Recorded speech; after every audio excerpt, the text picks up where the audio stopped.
I was going to say, it's like the doctor who said the old joke about you go to the doctor and say, doctor, it hurts when I do this. And the doctor says, well, then don't do that.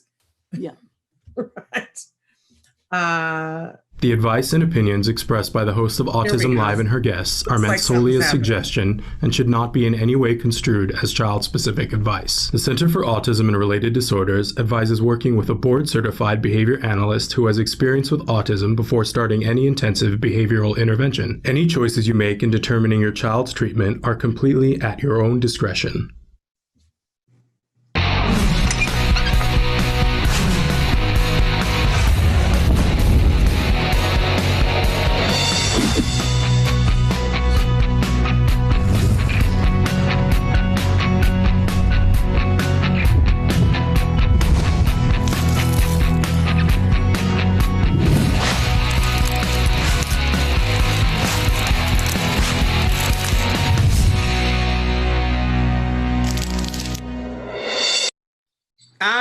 Good morning. It's a fabulous morning, Tuesday, and we're here with Dr. Temple Grandin, and we've already had technical difficulties.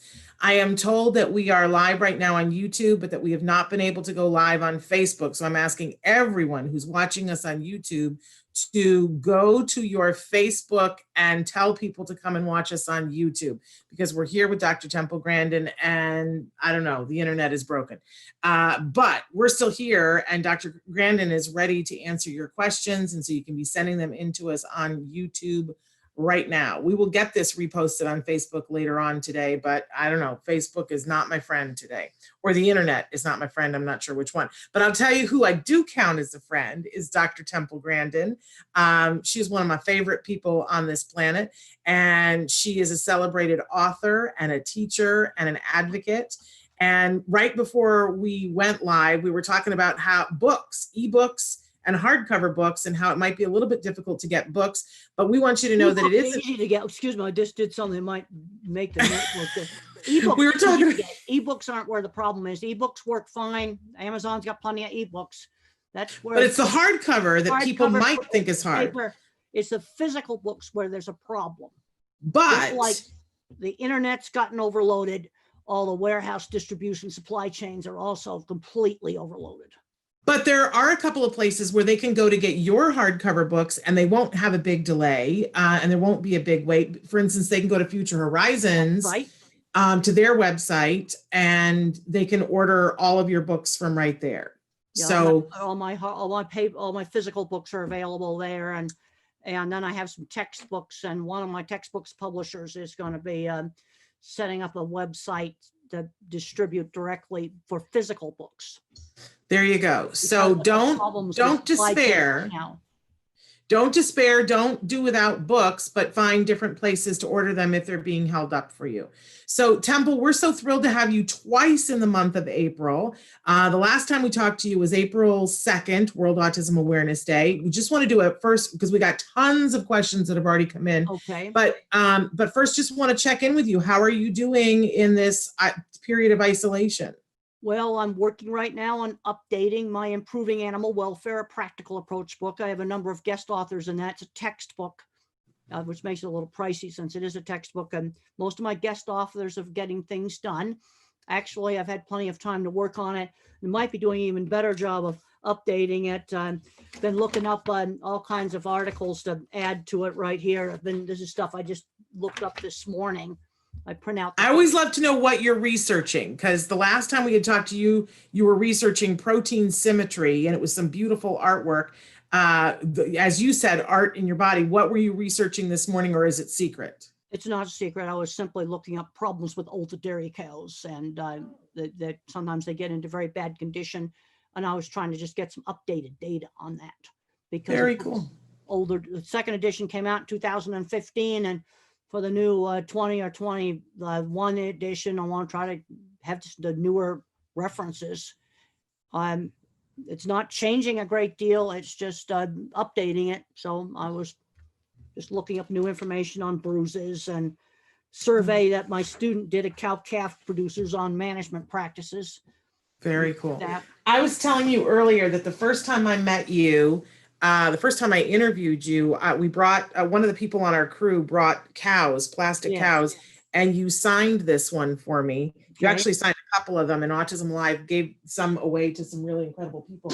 I don't know if you know, that's how we ended up going to NASA together. Yes. You signed a cow for me, and I gave it to one of the flight directors at NASA, and he was like, is this what I think it is? Is this a cow signed by Temple Grandin? And I said, yeah. And he was like, oh my gosh, I can't believe you've met her. And I said, she would love to come here. And why haven't you invited her? And that's how that whole thing happened. We went to NASA together and toured. It was Temple, my small crew, and what was it, like 5 astronauts that were following you around all day? That was like a super, super fun trip. It was a great day. I have the video from it, and at some point we have to make a short film about that, about you going to NASA, because it's some pretty fabulous video. But okay, that's neither here nor there. Let's get into some questions, shall we? Because we have a lot of people voting. I just want to tell everybody, I have pages of questions that people wrote in. Can you see multiple pages? Plus, which we're taking questions right now on Facebook, on YouTube, on Periscope, and on Twitter. So if you are on one of those mediums and it seems that I am ignoring your question, please know that we're buried in questions, but keep them coming in. Okay, first question. I really want to know how Dr. Grandin started eating any kind of food. Did she work on sensory issues? Did she just decide to start trying different foods? My son is 11 years old, and since he was 2 years, became very selective. He says that he will eat once. He says he will eat once he went to secondary school, but he changes his mind and keep telling me that when he turns 20, he will eat then. He is a healthy boy, but really worries me that he doesn't want to eat like everybody else. So how did you, because you were selective for a while. Well, actually, I was a good eater. The reason why I was eating the yogurt and Jell-O in the movie is when I got in my 20s, I had terrible problems with anxiety, terrible colitis attacks. And then when I went on antidepressant medication, real low doses of it, that's the colitis attacks actually stopped because my nervous system wasn't in such a state of stress.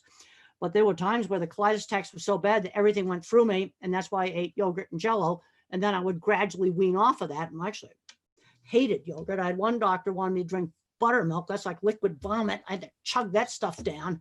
Ugh. And then I would wean back gradually onto regular food, some saltine crackers. And then I'll go and do a talk, and there in the green room's a whole bunch of little Jell-O things. I just hate Jell-O. It was something I had to do because of colitis. But let's just talk about kids that are picky eaters. One way to help to get them into it is trying new things, is let them get involved with food preparation, where they can play with the food out in the kitchen. We don't play with food at the dining room table. Want to have manners there, but in the kitchen we can play with food and explore it. Sometimes that's helpful. And one of my big concerns, if a kid just eats just 2 really restricted things, is the old vitamin deficiency diseases.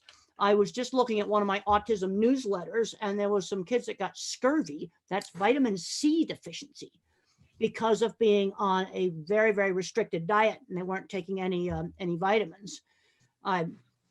Get food preparation. Just get them involved in that. And they get to play with it, and then they might want to taste it, and that's a simple thing to do. Food is a very sensory experience. I love that idea.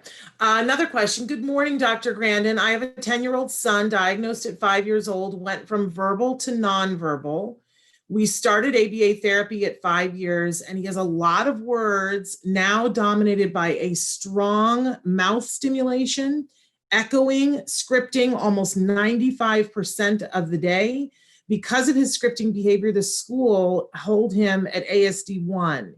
He knows his alphabet, his numbers, some sight words. He can read short phrases, well potty trained since 2 years, very independent. I'm trying all I know. Please help me. Any strategies that can help us decrease the echoing? Well, there's 3 ways basically the brain can be messed up on speech. When I was a little kid, the grown-ups talked fast. I thought grown-ups had a foreign language. That's why that was grown-up talk. And I have some auditory processing. And one thing my speech teacher did with me, she'd hold up a cup, or maybe she'd hold up a pen, and she'd say pen, and then she'd say pen, where she'd enunciate it, and she'd switch back and forth. And then I had problems with getting speech out. I personally was never echolalic, where I might recite a movie script out. But been some success with echolalia kids. If you can take the movie script that they don't know what it means, they yak out a movie script. Why a movie script? Because when they watch that on the television, it's always said the same way. Like if I said dog, that's a Harvard accent. Dog, that's some other accent. See, it sounds like a different word, but that TV always says it exactly the same way. So that's why they'll script a commercial or a movie that they can play over and over again. But sometimes you can work some of the words from that movie into the real world. They'll start to learn that language is real. Also, a lot of kids have a lot of sensory issues. And kids that don't get functional language often live in a sensory disordered world. Now, there's 2 books I'd really recommend that people read where they have a kid that does not get really good functional language. And one is Tito Mukapadahe, How Can I Talk If My Lips Don't Move? It's available online as an ebook. Okay, ebook distribution, there's no problem. You can get ebooks, audiobooks, that's just fine. It's physical books where there's problems. But this book, Tito Mukapadahe, he has a lot of movements he can't control, looks really severe, but he's basically got a locked-in syndrome. There's a good brain in there, and he can type independently. I have seen him. And he talks about a sensory disordered world. His mom always took him out there, but you read that book, you're really going to get some insight into what maybe your child might be experiencing. I don't want to use the word might. Another really good book is the sequel to The Reason I Jump. I can never remember the exact title because it's something like fall down 5 times, get up 9 times, but it's the sequel. And he describes things like not being able to control his movements. That he was sort of like a broken robot. And these books will give you insight. These people that type completely independently, the sequel to The Reason I Jump. And that's all of this, they're available in electronic. And then, of course, I always like to promote my own book, The Way I See It, which has just come out in a new edition, available electronically from Amazon, physical book from Future Horizons.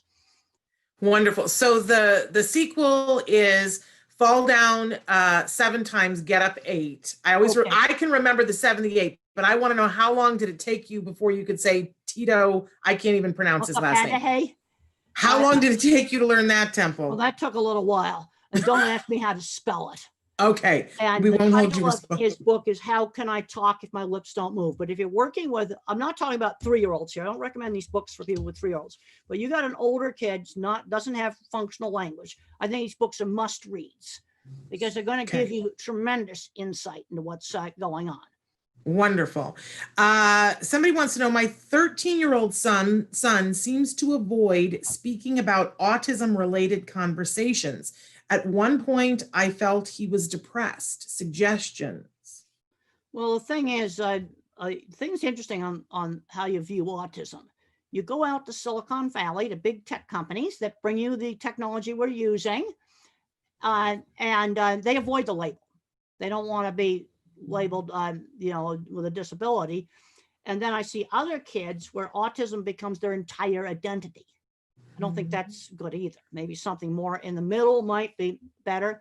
For me, autism is an important part of who I am, but being a scientist and a problem solver right now, I work on a lot of different things trying to solve problems.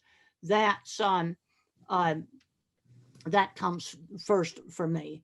I think I just talked to a really interesting person. I have to keep some confidentiality. This is a person who works for a major important technological stuff, had an IQ off the charts in everything, never got labeled with autism, but then she she had a high IQ. She said, well, I could go places. Well, she was waiting on tables one day, and she waited on 2 people that opened up to the door into a fabulous technological career. I have to keep confidentiality, but yes. She recognized, and then when the guys talked to her, they recognized her intelligence and she was invited right in. That's back door. And the thing is, she recognized that back door, but her label was high IQ. It was the only label that she had. She's a person, 50s, a bit of an older person. But you see, I did the same thing in my career. There's a scene in the HBO movie where I go up and I get the editor's card because I realized if I wrote for that magazine, that would really help my career. and she recognized the door and she went through it and she was waiting on tables. Sometimes you just don't know who you're waiting on. See, half of all good jobs are gotten through the back door anyway. All good jobs. I believe that too. Okay, somebody wants to know, glad to see you ladies. What are the signs that a kid will reach a high functioning level? My son is 6 years old. He is functionally verbal and has a moderate level of autism. He has been receiving ABA for 3 years now. I can't answer specifically, but let's just look at 6 years old. Okay, we'll ask you about the speech. Can he ask questions? Can he request things? Can he read? I was 8 years old and I couldn't read. And mother taught me with phonics, and I went very quickly from the 3rd grade level up to the 6th grade level of reading. But let's just look at the skills. The thing is, a person with autism or a child with autism, they blossom. I've had parents say, well, I got my kid out doing all these things, got my kid out on a boat, never thought he'd get on a boat. And they get out and do things. You just don't know. But there's a tendency to overprotect. What you want to do is stretch and say, well, would you want to go on a boat or would you want to go for a hike? You know, give them a choice, but get them out there doing things, and they can sometimes really blossom. They can do a lot more than what you think. And, absolutely. And I'm a visual thinker, so I don't really relate to terms like level 1 or moderate. I'm going to go, okay, let's just look at the skills. Dress, shower. Let's start with the basics. Potty. Okay, should be learning some reading skills, writing skills. Maybe he has motor issues. Well, then he can type. There's a reason why keyboards were invented. You know, what can he do? It's when kids are really little, you just can't tell. I looked horrible when I was a real little kid, just horrible. I want to bring up, since you brought up your mother, that your mom, Eustacia Cutler, is going to be with us on Friday. Good. And she's going to be answering questions, and she's going to speak a little bit about a bunch of things. And so she's asked that people send their questions in early, and that she wants to answer questions on a general nature. We're working out a way that she can meet with people to answer questions individually. She prefers to do it that way. So we're asking for you to send your questions in for Eustacia. You can do that as soon as the show is over, because later on today, I'm going to go over some of the questions with her. But we're really excited to have your mom on Friday. Well, Temple. good. That's just great. But I'm going to be, you know, like that. It's hard. First of all, I don't have enough information to answer things absolutely specifically.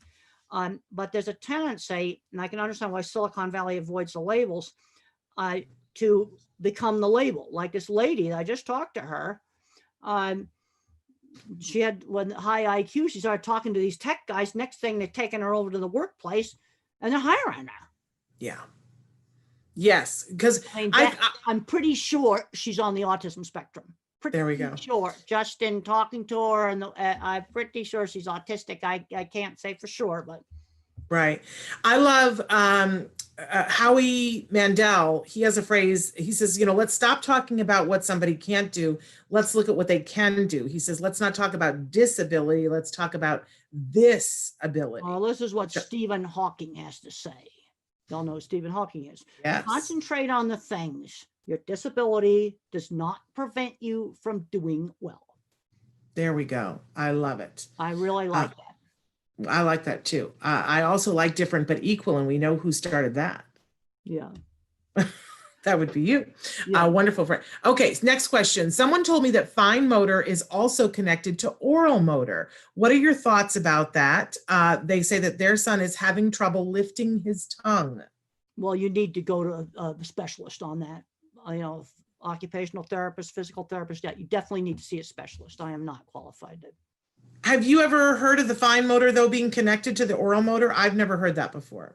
Well, I would definitely go to a specialist. Now, I have my other favorite thing I do, and that's reading scientific papers. Then I might end up going deep into the literature, but I recommend you get professional advice on that. M says, this is interesting. I'm autistic and you talk about it well. Michelle wants to say hi to you. Oh, thank you. Devin says, I'm also autistic with Asperger's syndrome. When I was in hospital, my mother said that I have Asperger's to the nurses, and they did not know a bit about it, which is fascinating. Okay. Next question. My son is 4, and so it's so hard to get him to focus on anything besides his routine play. Any suggestions at all for a 4-year-old who always wants to play the same thing, Temple? Well, when I was maybe 5 or so, or 6 years old, I would just draw the same horse head over again. And mother would suggest, well, let's draw the rest of the horse's body. Now, I need to, before I can actually give you any specific advice, I need to know what he does over and over again. Because what you want to try to do is take whatever he does. Let's say it's lining up blocks. Let's just say it's that. Well, then let's turn it into a turn-taking game where we're going to take turns lining up the block. I do a block, you do a block. Let's just start out with something very simple like that to try to broaden it into a turn-taking game. And when I was that age, there was a lot of emphasis on turn-taking games done with board games, a little bit older card games. You've got to learn to wait your turn. Okay, let's say he's spinning a wheel on a toy car. Well, then we're going to share the car and take turns with it. And then hand the car back and forth. We'll take turns spinning the wheel. Then I want to broaden it out into driving the car around. And we're going to go to different places in the living room, like the bookcase or the chair leg, just something like that. Just very simple things like that, broaden it.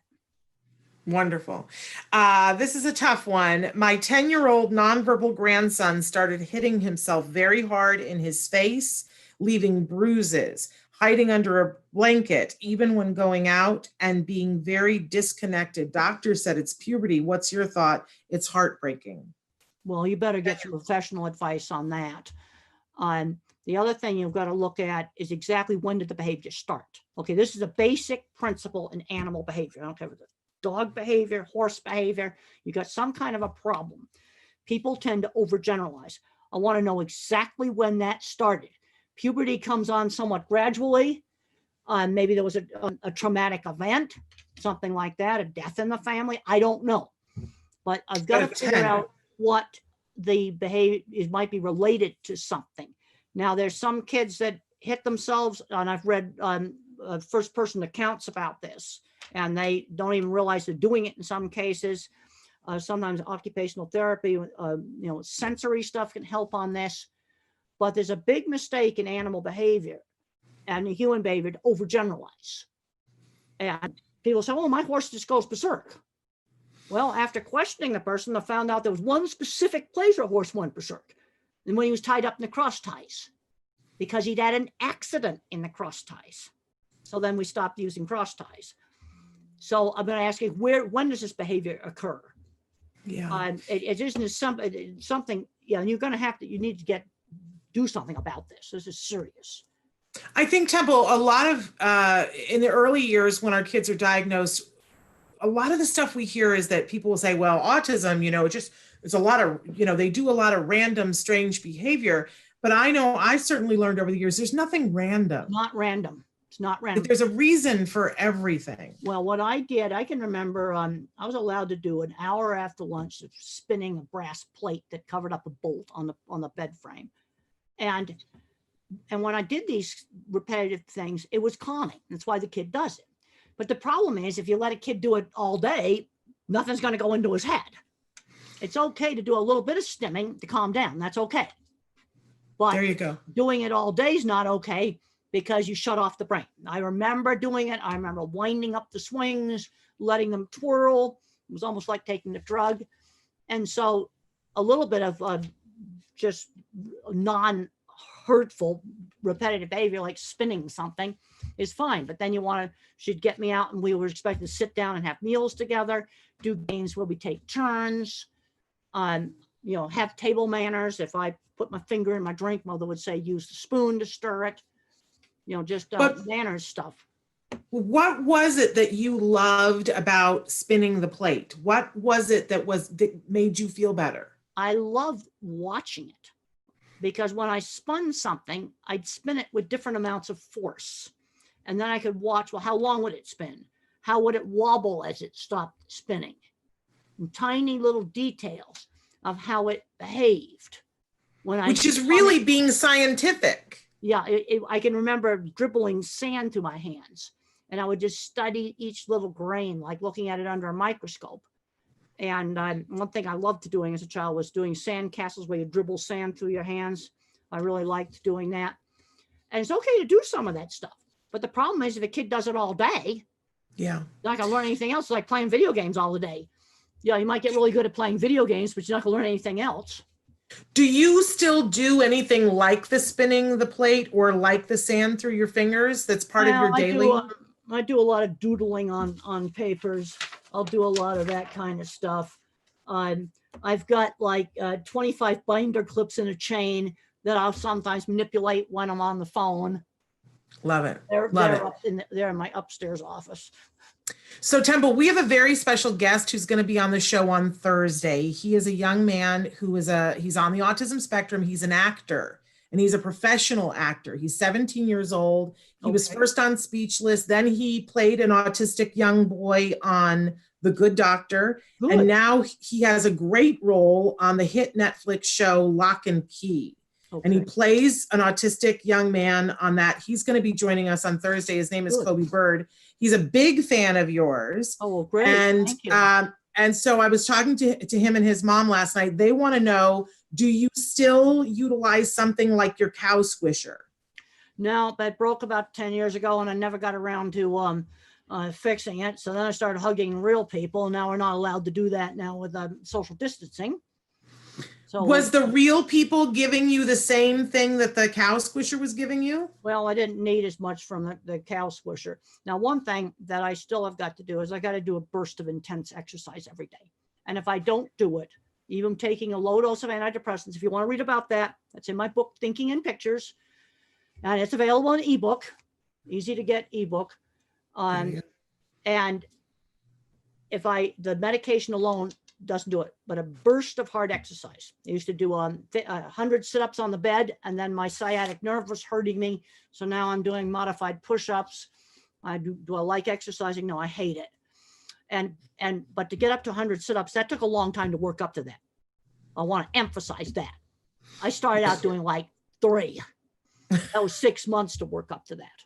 Wow, I'm impressed. But if I don't do that burst of hard exercise, then I have trouble with sleeping. And I found that I'd added up like how much airport walking I did. That just doesn't seem to do the same things as the burst of hard exercise. I've been listening. You said that when you were with us on the 2nd of April, and I've been trying to add a burst of hard exercise, and I find that it's helping me too, Temple. So well, you've inspired me. Work up to it slowly. I don't want anybody having a heart attack here. No. I want to emphasize working up slowly, but there's something, and I think there's starting to be some scientific evidence about a burst of hard exercise where slow walk, I have to get myself breathing hard a bit. Yeah. Love it. Okay. Somebody's written in and said, I am autistic, but diagnosed as an adult. I am 30 now, was diagnosed 2 years ago. I know that whenever I was a child, I was reading before my 4th birthday, but did not speak until I was 6. When I did finally speak, I was speaking on the same fluency as my peers. And I believe that the reason I was able to speak so well was because my immediate family still spoke to me and would have conversation with me as if I was able to use my voice. What do you think about that, Temple? Well, I think that's important. One of the things that, Soma did with Tito, and how can I talk with Soma? She took him everywhere. Yeah. Well, they were from India, so they go on the outdoor markets and railroad station and all kinds of places like that, noise and stuff. She took them everywhere, and we got to get these kids out doing things. Now, what do you do about the sound sensitivity? Well, I think I may have talked about that before. Give the kid control. Let the kid turn that dreaded hairdryer on and off, and then he's going to find it fun to blow things around the house with it when he can control it. Okay. We're getting a couple of questions for your mom, which is really great. But I would sort of love to know your opinion on this. They're asking, they want to ask your mom, how do you teach hygiene? They have a daughter who's 18, high functioning autism, has to be reminded about deodorant. It bothers me that she's not mindful about daily care. Now, clearly your mom taught you manners, and she, because you are a professional. And, hygiene is a very big deal. I've heard you lecture about people presenting themselves cleanly and getting their hair taken care of. What do you think made that important to you? Was it something that your mom did, or was it something just in you? It's something that a guy in the construction industry did. There's the scene in the movie where the boss slams down the deodorant. And they actually took two bosses in the movie and combined them. It was actually a construction boss that did that. And I wanted the job. And he basically told me I had to clean it up. It was that simple. And I wanted the job. And that's something. Now, back in the 70s, they had these gunky, awful roll-ons. Now the solid sticks, you don't even feel them. There's no excuse for not using solid stick. And I get the unscented type. No, you have to clean it up. It's just that simple. Do you think it's better coming from somebody other than mom, or do you think it could be from anybody? Well, the thing that made the big difference on me, it was this was a job I really wanted. And he slammed down the deodorant just like it was shown in the movie. He said, "You stink, use it." Exactly what he did. I showed Mick Jackson, the director, exactly how to slam it down. And I realized I had to clean it up. Yeah. No, it doesn't mean that you have to become a different person. I still dress eccentric, but you just can't be a rude, filthy slob. Do you consider the way you dress eccentric? Well, it's a little different, but it's important to look presentable, and dirty, filthy T-shirt, that's not okay. Wear a T-shirt, but it needs to be a clean one. And I seem to recall that there's a story about when you went to go to the Emmys. Was there discussion about what you were going to wear about that? Am I crazy? No, I wore a shirt that was a gift from my sister. It's my top was Ralph Lauren. My bottom was Walmart. Black Walmart. One of the reasons why I wear Walmart dress pants is because they don't itch. I got to have pants that don't itch.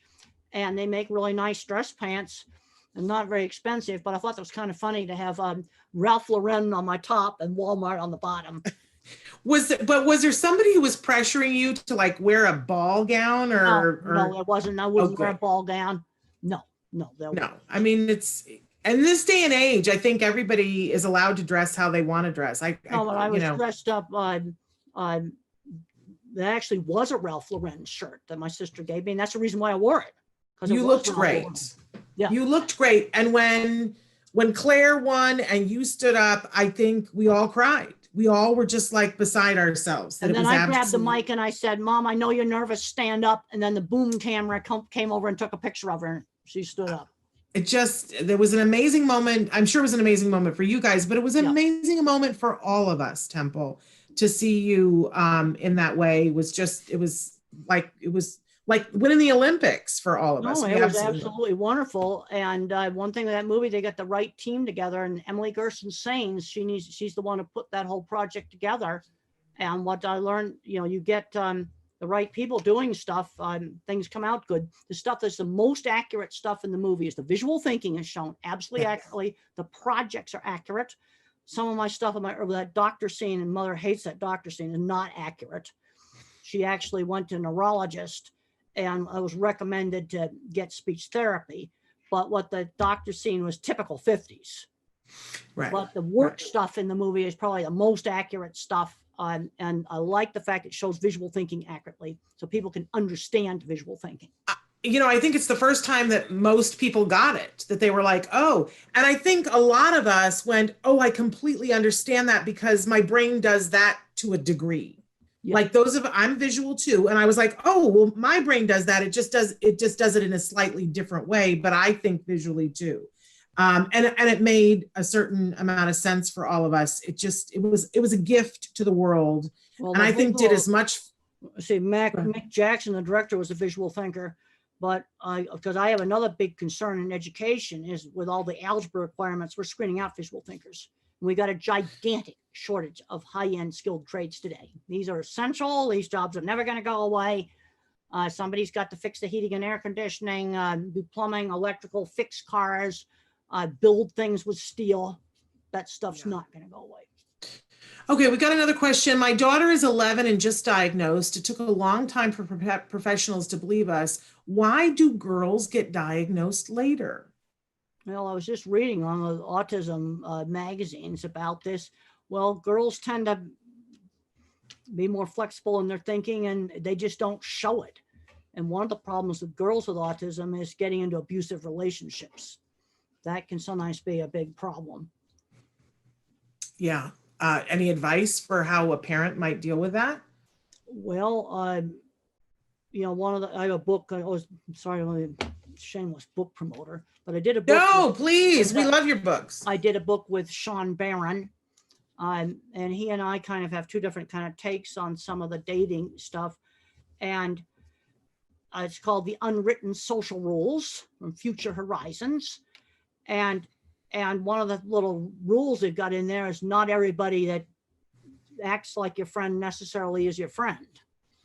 Yeah. You know, and that can be a real big problem area. I can remember other girls would get me to read private stuff to them, and then I found out they were laughing about it. That was in college, and that was very difficult to deal with. Oh, yeah, no, that would be upsetting. Since you brought it up, I'm going to ask you, but you can tell me it's none of my business and I won't be offended. But since we're talking about dating, would you be interested in talking about any experience that you have had in terms of dating? I basically, you know, it's not part of my life. When I was in college, I did a little tiny bit of dating with one guy, but I just saw too much abusive stuff going on. Too much drunken angriness. I never saw a marriage I could see myself in. And what I've basically done in my life is I've replaced emotional complexity with intellectual complexity. So when there's a problem, I want to go out and research treatments for COVID because I'd like to not die, for example, or go out and reach something else like book distribution or some other thing. Because one of the things I really like doing is finding practical ways to solve problems. Yes. Yes, the first time I met you, after we were done with the interview, you were asking me questions about, did my husband and I ever get like dating time? Did we ever get to go out alone? And I was like, no, Temple, we don't have anybody to watch our son. And then you started giving me marriage advice. You started saying to me, no, you're going to have to figure this out. You're going to have to, you know, trade with another mom. And, you know, because you have to have time with your husband where you're not talking about your son. And I started to laugh. And you said, what are you laughing? And I said, I'm just having this wonderful moment where I'm realizing I'm getting marriage advice from Temple Grandin. And you said, I'm a problem fixer. I like to solve problems. And I've never forgotten that. I'm still happily married, probably thanks to you, Temple. I didn't, okay. It's one of the things that Mother has talked about is having time for the siblings. Okay, I have a sister who's a year and a half younger. And the other ones there was a big enough gap in age that I don't think there was much effect. But the one that was a year and a half younger, I was getting the attention and she wasn't getting enough attention. And that there needs to be time for the other siblings to do something they want to do.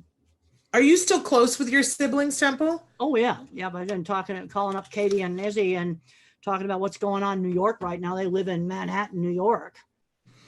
Yes. Well, as I said before, we're having your mom on Friday and we're taking questions because later on today, I'm going to go over questions with her. So if you guys have questions for her, be writing those in after the show so we don't confuse them with these.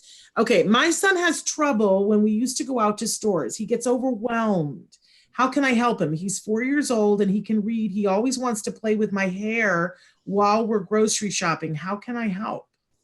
Well, I think probably the grocery store's got a lot of noise. Now, one of the things with sensory oversensitivity, one thing that helps is giving the kid some control.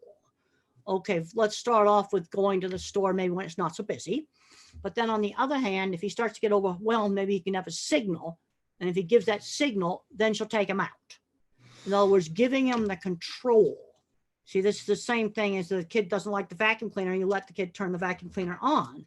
Or the kid doesn't like buzzer on the scoreboard in the gym and you go down there when nobody's there and you turn the thing on where the kid controls it. Or you can have your headphone, you got it with you, but you want to try not to wear it. In other words, but it's with you. Again, yes. That gives you control.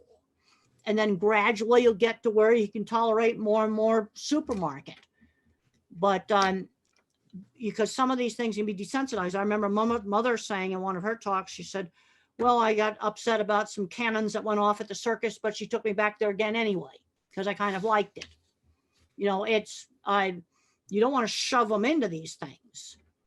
And one thing she did do, we did not have noisemakers at my birthday party. That was an accommodation. but you take the dreaded thing that makes the noise. And if there's a situation where the kid can control that thing, because what it is an excessive startle response. You know, like I'll be in the airport and somebody opens one of the doors wrong and it makes that horrible noise. I flinch now, but I tolerate it. But you give them some sense of control, and then I'll gradually try to do more. And then maybe if he stays in the store a certain length of time, he can buy some little thing in there. So there's then a reward for tolerating the grocery store. Okay, this is interesting. Somebody wants to know, do you still believe that at least one of the parents of an autistic kid is autistic or has traits of autism? Oh, autism is a truly, truly continuous trait.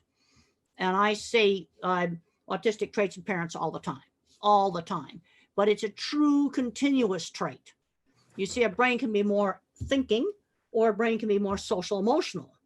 What point do you slap a label on it? There's also a link genetically with intelligence and some autistic traits, because to be really social eats up a lot of processor space in the brain. So where do you allocate it? But everything I've been reading now about genetics shows truly a continuous trait.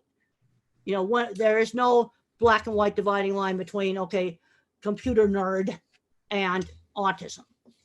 In fact, the name for the same thing in a lot of cases. And then, of course, you get down where the kid remains nonverbal. Yes, that's definitely, he's definitely got a disability there. So then, I don't want to put words in your mouth, but is it that because we think of autism as being this spectrum, so do you feel like everybody is somewhere on that spectrum? Well, probably not, because I think it's basically sort of a spectrum between them being more of a thinking brain or being more of a social brain. It's just how you allocate the resources in the brain. You got some people who's super yakety-yaks probably don't have any of the traits or barely would have them. Interesting. It's a truly continuous trait. Because it takes social stuff takes a lot of processor power. I've never really thought about it that way before, and that's very illuminating. How can children of any age with autism learn the benefits of having siblings? Well, let's do activities together. We did some good activities. We used to go skating together. We go out on the hill and take turns using the sled. Again, this is teaching turn taking. I talked to one family, and every weekend they do an outing. The autistic kid liked roller skating, I think it was. Well, the siblings then going to get choice to maybe do something different on another one of the weekends. You know, so if there's 3 kids, then he gets to pick roller skating every 3rd weekend. But we don't go roller skating every weekend. Maybe you don't like skateboarding, but then you're going to have to sit and watch it. You know, because you've got to take turns picking out the movies. I've talked about what to do when they're locked up in the house. Well, watch the International Space Station. Living on the International Space Station, tight quarters. Yes. Tour of the bathroom. It's not that fun. You got me hooked now on there, because there's a website, you guys, where you can go and it's Life on the International Space Station. And they have videos that are just for kids, but they're great for everyone. And you got me hooked on it because you were describing for me the one where they were making the peanut butter sandwich. But they have all these different videos that you can watch, and then they have lesson plans that go with it too. But I like this idea that you had when we spoke to you last about it, this being in close quarters. It's just like being on the space station, and that they have to make parts of their day where they do different things. Like you emphasize that they have to have part of the day where they get to be alone. They have to be alone, and they have a very big exercise requirement, like about 2 hours a day of exercise, so they don't, it's really bad for their health being weightless all the time. Over the years, they've collected some musical instruments and things. They have time to do hobbies. But one thing they have, and I've actually got sent a schedule of the astronaut schedule on the space station. They have what's called the midday meal, where everybody is going to eat together, and that's scheduled. And then they have times they got to work on their experiments. They have time where they can get on the internet. I mean, the space station's going round and round, so it's going to be going in and out of service. And they're going to know just exactly when those points are in the orbit. That's the time to do a video call real fast. Just like cell phones go in and out of service on the road. space station is going to go in and out of service as it goes around. Yeah, that's fascinating. Somebody says, thank you for being a role model for my daughter. She stopped violin practice today to watch this. She said that she is a lot like you were when you were little. Is it ever hard for you, Temple, that you are such a role model, especially to everybody, but especially to girls on the spectrum? Do you ever feel like you have a lot to live up to? Well, I feel it's a responsibility. I've had people ask that. I've always got to behave myself. It's a responsibility. Mm-hmm. And I've got to take that responsibility really seriously. Absolutely. They're wanting to know what you're enjoying in your free time right now. Like, what's your favorite free time thing to do? Well, I've watched some of the episodes of the new Jean-Luc Picard Star Trek show. Now they're just getting involved with the board right now. I've always been a Star Trek fan. Also love to read my science magazines and business magazines. I was reading those this morning, read a really sad story about the flower industry. Since all the weddings are canceled, they've just had to destroy all the flowers. It was the saddest thing. And I read that this morning in Business Week, and very sad. It's so interesting how interconnected so many things are. And when you pull, a rather large thing out, like people going out in public, I hadn't thought about that. I hadn't thought about the flower industry and those poor people who make their living, because I'm sure that their sales have just gone right through the floor. Well, they had to chop them up and take them to the dump, is what or to the compost pile. Really, really sad.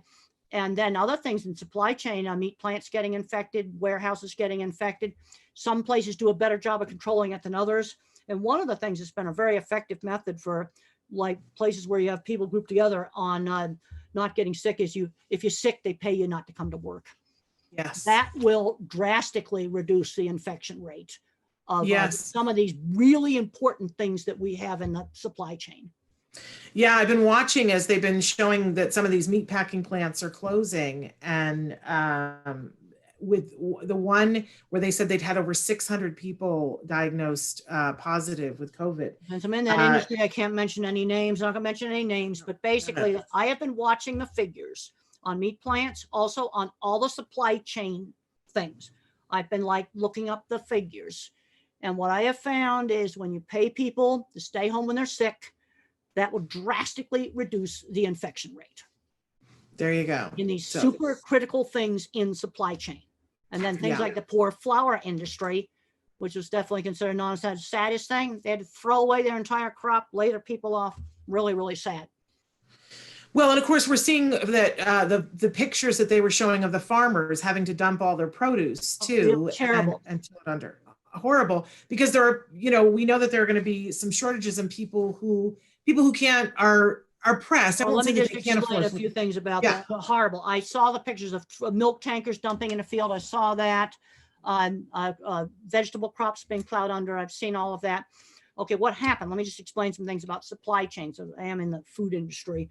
Where the restaurants shut down, then there's a huge amount of milk that they no longer need. And a lot of that went to restaurants. And the way the supply chains work is you have giant warehouses. Okay, imagine Amazon, but it's food. It's food, all food. Big, huge, gigantic warehouse for food. I've been in it. Yeah. I've been in the biggest one there is that distributes to what they call food service and institutional. In other words, that goes to cafeterias, it goes to restaurants. So that supply chain is set up, and I've got a no name policy on this. Sure, absolutely. You'll see their trucks. They have big trucks that bring the stuff into supermarkets, bring it into restaurants. So when the restaurant business fell, okay, now this supply chain set up to bring truckloads in to the back side of restaurants of supplies. Now, in order to, now the soup kitchens were screaming for food right now at this point. Yes. And so they really, really needed it. So we'd have to figure out some way to get that big distribution warehouse for the food service. We need to make, pandemic planning now. Now, unfortunately, we've learned this the hard way, so that they can then divert that to food kitchens. Now, the problem you've got with the milk is that's unpasteurized product. You can't just sell that. unless you want to get brucellosis and tuberculosis. I don't think you want that. That's No, the I don't- reason I don't why think- you pasteurize milk. And if you want to drink raw milk, you better have a dairy that's very super good biosecurity. So you can't keep those diseases out. But you see, then what happened when that supply chain shut down, then the milk processing plant couldn't process the milk. See, Yeah. that's the problem that happened. And so let's say we have something happen again when restaurants are shut down, then you're going to immediately have to have another supply chain where that truck, instead of going to the back ends of restaurants, is going to go to the back end of the food kitchen. Yeah. But the supply chains weren't set up, and so the system just jammed. There's a learning thing there. No, I thought it was horrible. I saw that. Terrible. Just, yes, absolutely horrible. I don't know, here in Los Angeles, what they did was, because we have a huge school program through LAUSD where a lot of kids get fed through the schools. And when the schools closed, what they did was they took that entire operation and began feeding anyone. That if anybody is hungry, there's 2 times a day where they can go to all these schools all over LAUSD and they can eat, which Well, you set up those supply chains. Yep. Then the big food service warehouse, gigantic warehouse, then just puts it into that supply chain. Yeah. You see, what happened is the thing cut off. Okay, you can't, the cows are going to still keep milking. Yeah. And then figure out what we need to be doing for emergency planning now is figuring out how to divert that supply chain. But it took a while for the we need schools you in charge we need you in charge of the food chain. That's what we need. I hope I see it. You see, I know you see it. I've been in all these places. I know how these supply chains work. I've been in these big food distribution warehouses. I've been there. Well, I remember when the whole thing happened with the nuclear power plant in Japan. And I heard an interview with you right afterwards, and you said, if an autistic person had designed that nuclear power plant, it would never have been flooded. You said you took one look at it and at the plans, and that you could tell why the water came in, and I remember thinking, why don't we should have somebody who has the way that you think on every single team so that we can see around. Well, that's why you need the different kinds of minds. You see, what I've learned about the mathematical mind, they calculate risk. They didn't see the water filling up the basement and drowning the electric pump that cools it. And when I was young, I used to say they were stupid. It's not stupidity. The mathematical mind just doesn't see the water filling up the basement. I see the water flooding the site, the doors bust open because they're not going to be able to withstand that water pressure. And 2 seconds later, the basement's flooded and the equipment's drowned, and the generators that run it are drowned. Yes. Well, that's why you're right. That's why we need all the different kinds of minds. And now I'm going to ask you to tell us about your book, The Autistic Brain. Do you have that one sitting there? No, I actually don't have that one sitting there, but I could probably run and grab it real quick. Want me to do that? Okay. We'd rather have you. Okay. Let's just talk about the book, because they can get it right now from Future Horizons. But what will they find in that book? Well, actually, last time I looked, the Autistic Brain was available in the Amazon warehouse. I just checked that. But so you can get it there, I think, too. Ebooks, all your ebooks, they're all at Amazon. Audiobooks, there's no problem with ebook and audiobook supply chain. It's only physical books.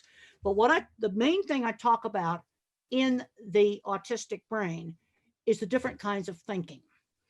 I'm a visual thinker. That was shown in the HBO movie, what's called an object visualizer, if you want the sign term, object visualizer. And then another kind of thinker is what's called the visual spatial. This is your mathematical mind. This is your pattern thinker. This is going to be a computer programmer. You're a more traditional kind of engineer. Then you have the word thinkers. Now, when I was young, I thought everybody was a visual thinker like me. Well, I've learned that that's definitely not the case. Now, the things that visual thinkers are good at are art, design, but also high-end skilled traits. When I look back at the projects I did with some of the very large meat companies, I'm going to estimate that 20%, the welders, the designers I worked with were either dyslexic, autistic, or ADHD. I know 2 people that I'm almost positive are autistic own large metal fabrication companies. Now they're retiring. They're not getting replaced. We're losing skills. We don't make elevators anymore. Check out the new hotels. Well, now the hotels are getting repurposed, to quarantine people in. But when you look at who designs different stuff in a large food factory, any food factory, you have a part of it that I'll call the clever engineering department. That's the super clever packaging machine, all the conveyorized systems. And then you have the more mathematical parts like boilers and refrigeration. Every plant I worked on, I worked for every major meat company. The visual thinkers like me, that often weren't very good students at school, made the real clever equipment. And that's a skill we're losing. Yeah. Okay, we're talking about warehouses. There's a lot of conveyors and stuff in warehouses, and it comes from Germany because they've kept skilled trades. Some of our top, what I call the really specialized equipment in the food industry is coming out of Europe now. It used to all come out of here. And I think it goes back to schools taking out the skilled trades and the hands-on activities 20 years ago. We're paying for that now. And this is something that until COVID got on the scene, I really talked about this because we need our visual thinkers. And I just talked to a mom of a kid. Her boy had F's, horrible student, but she was a robotics coach and he could never pass algebra, but she managed to get him into an auto repair shop and learn he's fixing trains now. Yeah. Okay, that's another back door. But we need these visual thinkers, and they're getting screened out of the educational system. I am very concerned. And in my book, The Autistic Brain, I give you the science for that. And since that book's been published, there's a whole lot more science on the difference between the object visualizer, if you want to look this up on Google Scholar, and the visual spatial. Those are the scientific words when I talk about the visual thinker and the math thinker. Wonderful. That's the main thing in that book. And we need our visual thinkers because things like this horrible thing like dumping the milk. Well, this is the sort of thing visual thinkers can help you solve that because I actually see the supply chain. Yeah. Okay, the milk processing plant tanks are full, so they turn away the deliveries. Then they have to dump them. Okay, so you've got to get the whole supply chain working. Then the schools, it took the schools a while to figure out they could be feeding centers. Now we know that. Now we can take those same trucks and instead of delivering to restaurants, they can deliver to schools. Yeah, we can just reverse that supply chain. But the problem is there's a very high volume supply chain. And if you don't make the plans up front, we need to be solving this problem. Hey, have you ever been to my son does competitive robotics. Have you ever been to one of those robotics tournaments? Where the robots, I've seen them on TV. And sometime I got to get you to come with me to one of them. He was supposed to, his robot had, his team's robot had won, and they were supposed to go to the championship in Houston, but that was supposed to happen last week and it all got canceled. But sometime I'm going to tell you where they are so that you can go to one with us. It's so much fun. Well, but Temple, robotics is the kind of things that can get that kid. See, when you look at the robotics, there's two parts of the robot. There's the mechanical engineering part, that's the visual thinking part. Exactly. And there's the programming, which is the more mathematical part. I'd work on the mechanical part of the robot. Exactly, which is what my son does. Temple, I'm realizing we're past the hour mark. Now we are going to continue on with the show, and you're welcome to stay with us if you want to stay. There are more questions. I can stay for another 10 minutes, and then I'm going to have to go. Okay, great. So another question here. My son does not speak and was diagnosed with autism when he was 1.8 years. He's now 5.5 years. What can we do to make him speak? We feel that he understands, takes us to what he wants, points finger, murmurs some voices, kind words, but doesn't speak. What can be done? Please doesn't advise. Speak at all. At all. Okay. Well, there's kids that can't speak. He's got to have a way to communication. There's the various electronic devices, picture boards, picture exchange.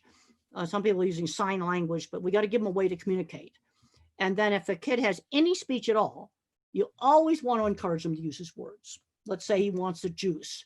You say, use your words, but you got to give them time to respond. These kids are like a slow internet connection. They take time to respond. And then there's some that are not going to talk. Some of these kids can just learn to type. With something as simple as a text messaging program on an iPad, I think the phones are too small. for kids, but you could just use a tablet computer with a text messaging and put it in airplane mode so they can't send anything. And some can just learn to type on that. Absolutely. And that's what Carly, there's another book written by a nonverbal named Carly's Voice. It's another book, Carly's Voice. Carly Fleischman, yes. Carly Fleischman. And she just learned, she types very slowly, but she types independently.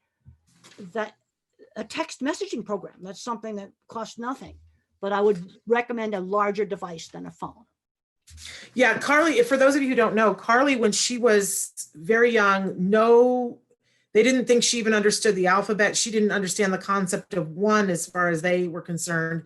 And when she was 13 years old, she took a computer from one of her caregivers. And this is like having never communicated in any way. She typed out, "My teeth hurt, please help me." So she clearly had been understanding some things and just didn't have a way to communicate. And then of course they gave her a keyboard, and she's brilliant. Brilliant. She's the one who interviewed Channing Tatum a while back, you guys. That's the thing that some of these kids can learn how to type. And same thing with Tito. Now he types very fast, and then he gets up and he runs around and flaps, and then he has to rest a little bit because it takes tremendous, both Carly and Tito talk about tremendous effort is required to concentrate to do their typing. Absolutely. I want to talk a little bit about friendship. We have a lot of people writing in about friendships and relationships. Somebody says, I have a 17-year-old that doesn't have friends outside of school or sports, not sure what to do. What advice do you have? And other people asking if you would tell a little bit about what friendships have been like for you and have meant for you in your lifetime. Well, when I was in high school, I got a lot of bullying and teasing where I had friends who shared interests.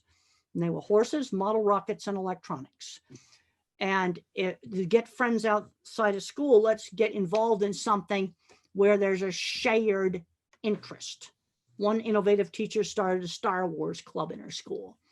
And for the autistic kid, friends who shared interests, find stuff that you like to do together with other people.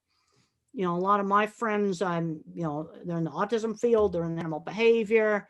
There were construction people. We used to love to just sit around and talk about how to build stuff. We also like to talk about how stupid the suits were too. So similar interests. Yeah, similar interests. Wonderful. I think we talked about this last time, that there was a great study years ago that came out of Santa Barbara talking about bullying, and that that when you have friends, you're more bully proof. And that one thing that a parent can do is facilitate a club at your child's school that's something that they're interested in. So if they're interested in a particular video game, that make a club about that. And or if they're, and that then they make friends. Yeah. I don't know if you know the Peers program, Temple. There's a great program out of UCLA that's called the Peers program. And it's simultaneous tracks where the parents are taking a track on how to support their kid being friends and social, so that it helps them to realize when they're making a mistake. And then the kids are taking a track at the same time. And it's really brilliant. I absolutely love it. And they're offering right now to do that online with you and with your kiddos. So that's at UCLA. So check that out. Temple, can you tell me about equine therapy and autism? This is Carrie asking. Well, there's some individuals that really respond well to equine therapy. And I find that how do autistic kids respond to animals, there's 3 different ways. Love them, a little scared at first, then love them, and then maybe not appropriate. And that's usually sensory. You can't control when a horse might whinny, for example, where I can control maybe when a vacuum cleaner's turned on. But there's parents that have said, my kid did their first words on a horse. Now I realize that's just anecdotal data, but I've probably heard that 7 or 8 or 9 times now. And one of the things we need to figure out is what subgroup responds that way. In the horse, you have balancing and you have rhythm. And those are 2 activities that stimulate the cerebellum, which is involved with timing stuff throughout the brain. There's a lot still not understood about the cerebellum. And that may have something to do with it. But for some kids, it's just the best thing you can do. But again, one size doesn't fit everybody. And right now they're building a new equine center. They did break ground on it recently. One of the things I'd like to find out is what kind of a subgroup responds that super well where you're getting that speech. I've heard that anecdotally enough times. You can't just poo-poo that off. Something's happening there, and we need to find out what kind of kid that works with. Well, there's something about animals. I know you're a big animal lover. That's been the large portion of your life has been devoted towards animals. But I feel like it's similar to how I feel about the autism community. Animals don't lie. No, they're just exactly who they are, and they tell the truth 100% of the time, which is what I feel about individuals that I've met on the autism spectrum. Well, and I've talked to one mom of an autistic kid. She says, my autistic son, he was nonverbal. She says he's best buds with a dog. I don't know. They're just like on the same wavelength. You see, that has nothing to do with speech. Well, you see, an animal's world is not verbal. And when you look at some of the research now, people are still fighting over animal consciousness. I've been following some of that literature. And I read a paper that an engineer wrote. They don't deny animals consciousness. But then you write something from the psych department, well, highly verbal. I start looking at author affiliations, and I am finding that papers written in highly verbal fields don't have a hard time believing that animals are conscious the same way we are. And I think it has to do with verbal. This is actually being debated right now. I know. I just downloaded a paper just the other night that an engineer had written, and he says, oh, dogs are conscious. But I think it gets down to how big of a pedestal you put verbal thinking on. And I've discussed this as a visual thinker, but I don't think you have to be a verbal thinker to be conscious.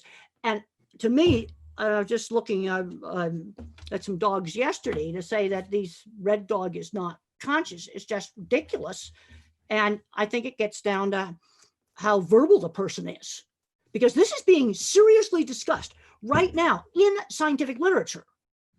I know, and it baffles me. I don't understand how an intelligent person who has been around dogs or horses or cattle can think that they don't think, or that they don't. See, this is where I'm a total visual thinker, but you're taking somebody who's super, super verbal. And I've talked to some where they don't have any visual thought at all. Maybe they have a hard time imagining a dog is conscious, because a dog lives in a sensory-based world, not a verbal world. Yeah, but it's being seriously discussed now. I know. I don't get it. I don't get it at all. Scientific journals. I know. I don't understand it. Okay. Everybody's saying just how cool it is to have you here on the show, and they say, "I love the good doctor." One person is writing, wants you to know that it's going to be 15 years in September that they were diagnosed with Asperger's at the age of 24. They want to know, have you seen the show The Good Doctor? Oh, yes, I have. Yeah. Yes, I do. And what, do you like it? Well, I think in some things he could maybe learn a little more quickly. I mean, I learned I couldn't call people stupid at a project meeting after I got some counseling from plant engineer and some other people. Yeah. I had mentioned that on Thursday, we're having Kobe Bird on the show. He's that 17-year-old actor. He was on The Good Doctor. And he's now on a show on Netflix. It's a hit show called Lock and Key. Temple, have you seen that show yet? I have not seen that show. I got to tell you, I think, because we like a lot of the same things. I like Picard. I like Star Trek. I got to tell you, I think that you will like this. It's a very fun show. It's called Lock and Key. I'm gonna have to look that up. And Kobe plays the character of Rufus on it. And it's based on graphic novels that were written by the son of Stephen King. Did you ever like any of the Stephen King stuff? Oh, I've read a lot of Stephen King stuff. Yeah. Now, sometimes that's too much for me, but this is written by his son and it has a huge following, but I think that you will super enjoy it. And I would love to hear your opinion of that later on. Well, I'll have to show up. And okay, you have another question there, quick? Okay, what are your thoughts on authentic, and this goes right along with it, authentic representation in entertainment? So when you see someone on in a show, let's say on Picard, and they're playing somebody who's deaf, do you feel like that should be first considered someone who is actually deaf playing that role?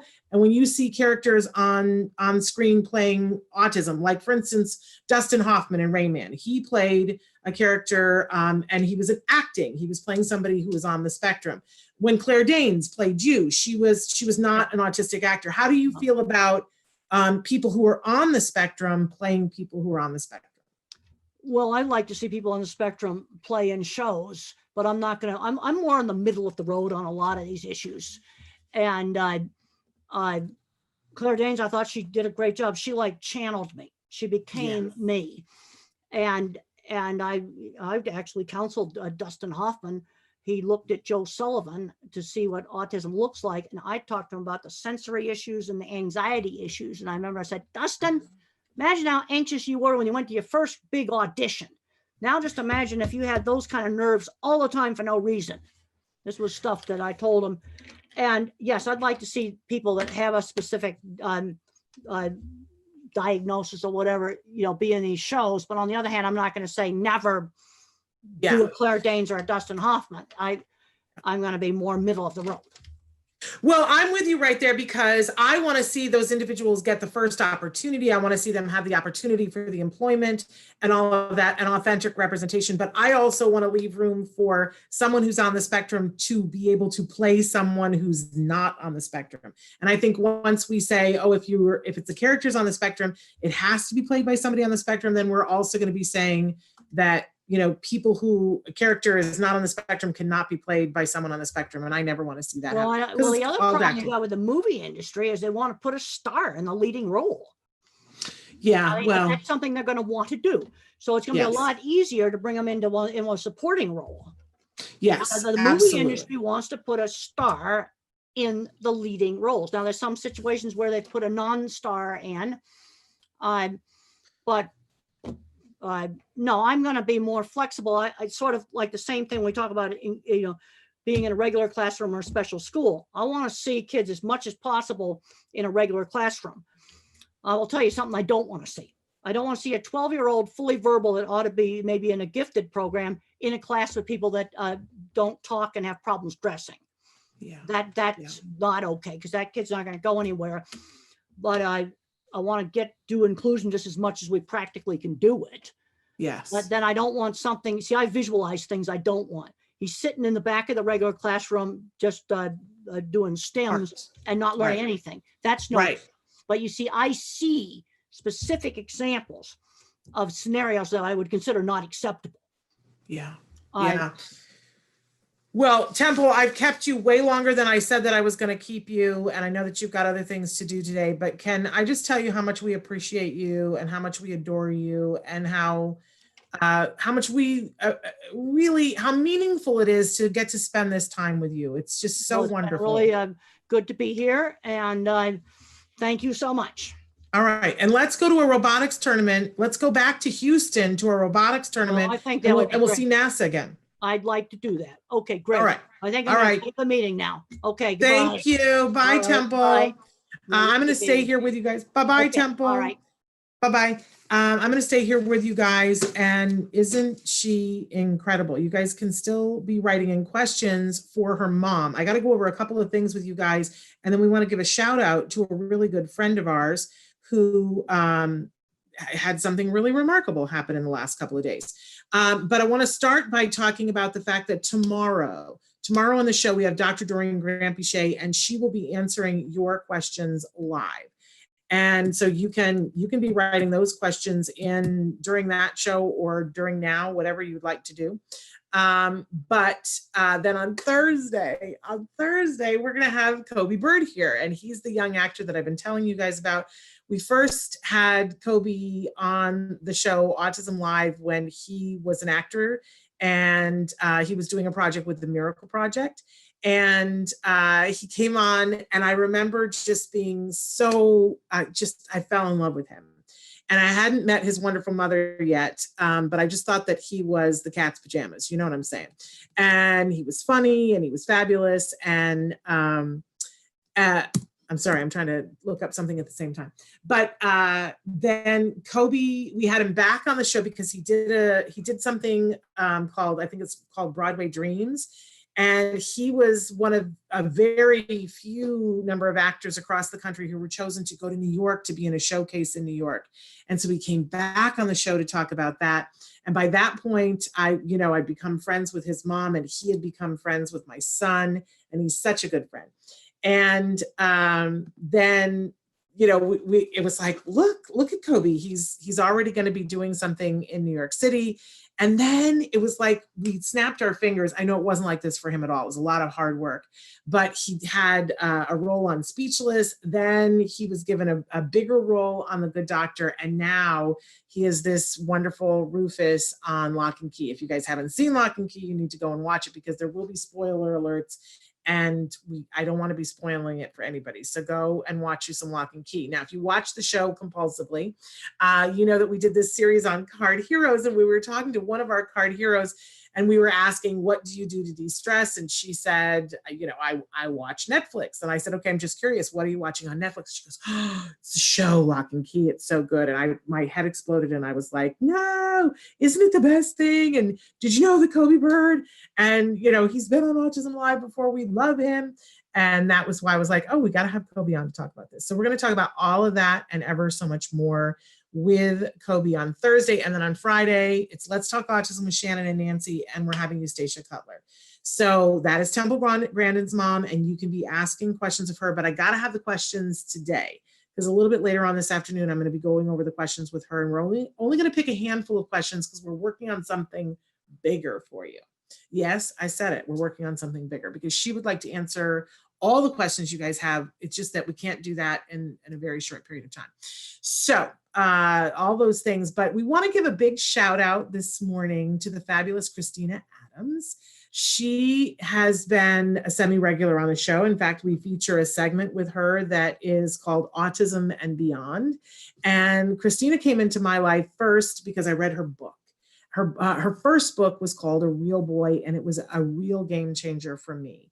It spurred me to do a lot of what we did with our son. And I carried that book with me everywhere.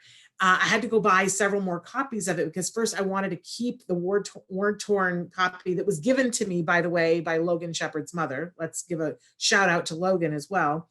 And if you haven't watched his newest video, you should go watch Logan Shepard's. But Logan's mom gave me her copy of A Real Boy, and it became my everything, right? I never went anywhere without it. And I had to buy several more copies because I kept giving them every time I would meet an autism mom. That would be my gift to her, right? Because that's what Crystal did for me. Well, then we started having Christina on the show, and having her talk, in one of the subjects that she's talked about a lot over the last few years is camel milk. She got very involved in camel milk for her son on the autism spectrum. And we kept saying, when are you going to write the book? When are you going to write the book? Finally, she wrote Camel Crazy, A Quest for Miracles in the Mysterious World of Camels. And that is out right now. It is an amazing book that you need to buy on Amazon or wherever you get your books. And recently, her book won an incredible award. It won the Nautilus Book Award. And so we just want to give a big shout out to her for that. It is tearing it up in across the world because it's very popular in many different places. So the Nautilus Book Awards involve highly esteemed authors and publishers from across the USA, from over 20 nations around the world. This year's achievement is more notable due to the record number of entries and diversity of high quality books. The organization states that it's truly encouraged by the new perspectives these books present, with which to co-create a better future individually and collectively. And so it is one of the winners of a Nautilus Award book. So congratulations, Christina Adams. And we just want to do a big shout out, Camel Crazy. And the subtitle of the book is A Quest for Miracles in the Mysterious World of Camels. And congratulations to Christina. There is the book right there. I've always loved camels. I don't know what that's about, but from the early age, I just thought camels were really awesome. I know they spit, but how can you not love the face of this camel? How could you not?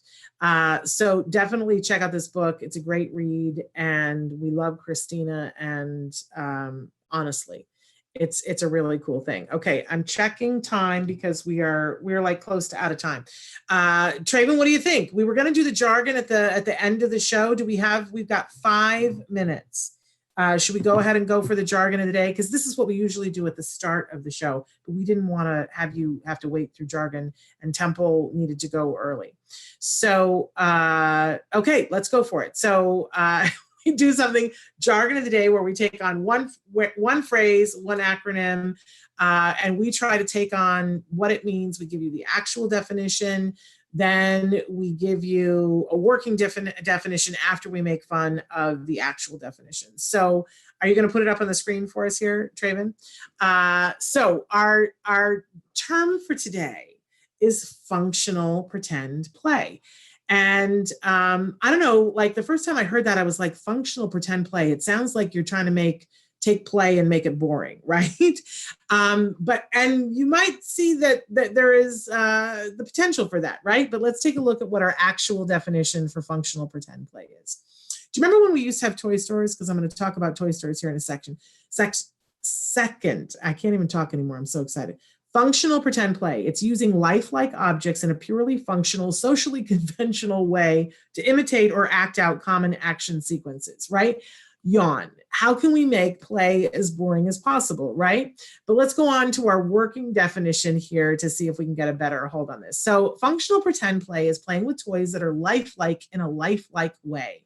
So remember when we used to have toy stories, I can't talk anymore, you guys, toy stores. And there were just aisles and aisles and aisles, and each aisle had a theme, right? There was the doll aisle, and then there was the Lego aisle, right? But there was that one aisle that I never found particularly fascinating, that it always kind of made me go, what's that aisle about?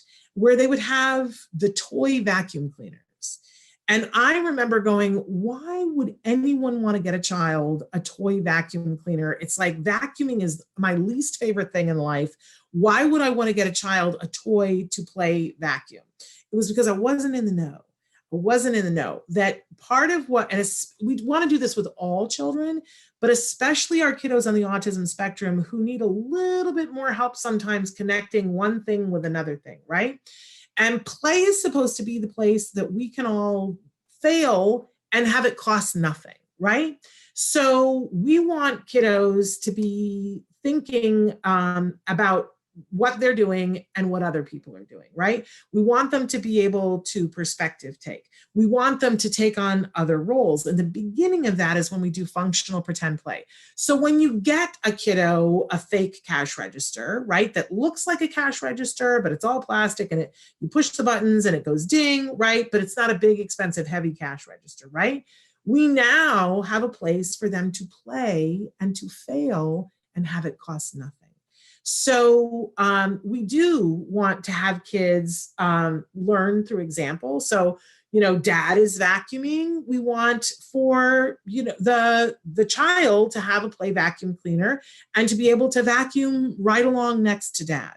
We get I love now the Melissa and Doug, they have all these food boxes that, there used to be those like horrible plastic food things, but I love the Melissa and Doug stuff because it has food and it comes with a plastic, well, it's a wooden play knife, and you can slice open the orange and then you can Velcro it back together and slice it open again.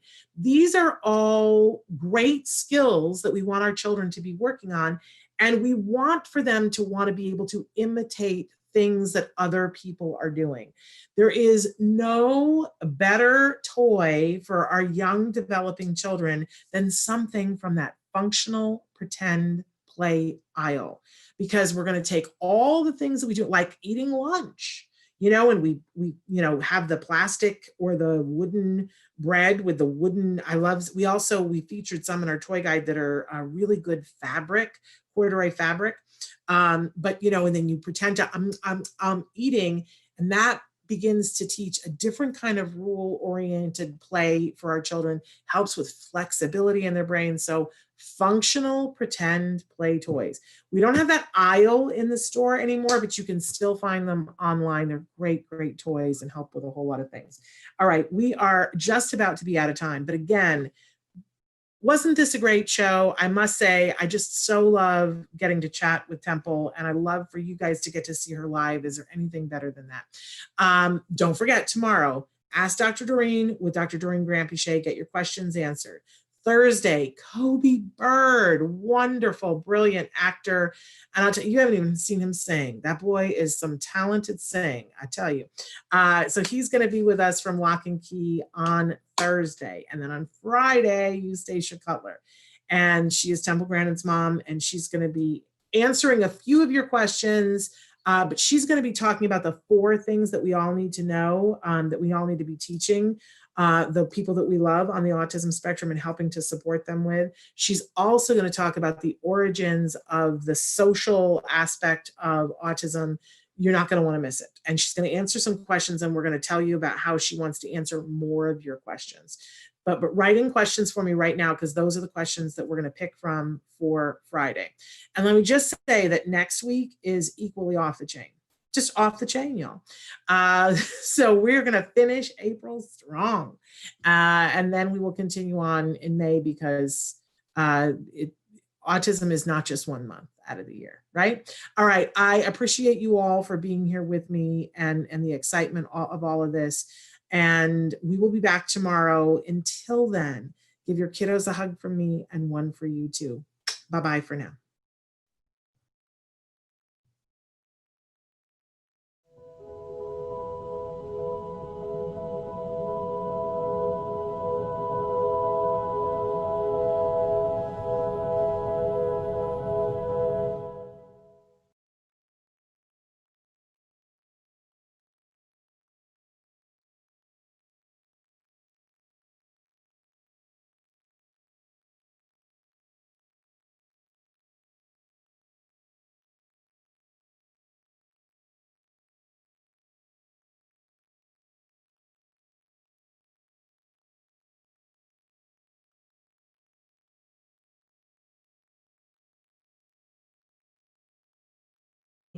There is a certain way you approach problems. Okay, I was talking to some people this morning about how to get auto shop back in the schools when the schools can't afford it. And I suggest we get a retired mechanic to do it in his garage.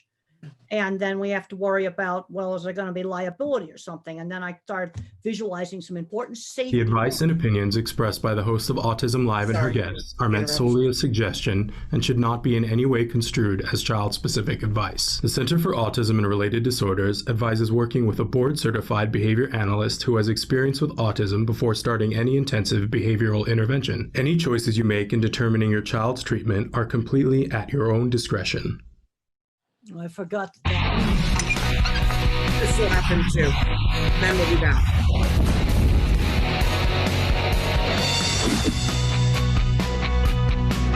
I like to dance.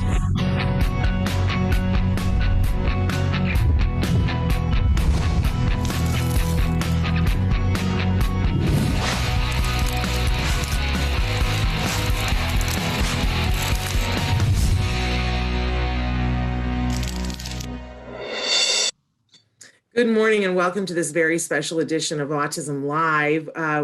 We have to go with this new format. We have to go live, and we always have the choice to mute. And we have with us Dr. Temple Grandin, and she was saying, "Why? No, let's just stay." But then I apologize for the opening segments and the disclaimer. And we interrupted you in mid-sentence too, Dr. Grandin. But thrilled to have you here this morning. The topic this morning that we're going to be focusing on is finding and feeding our children's passions. And this is something that you guys write in questions for Dr. Grandin all the time. It's an area of her particular expertise.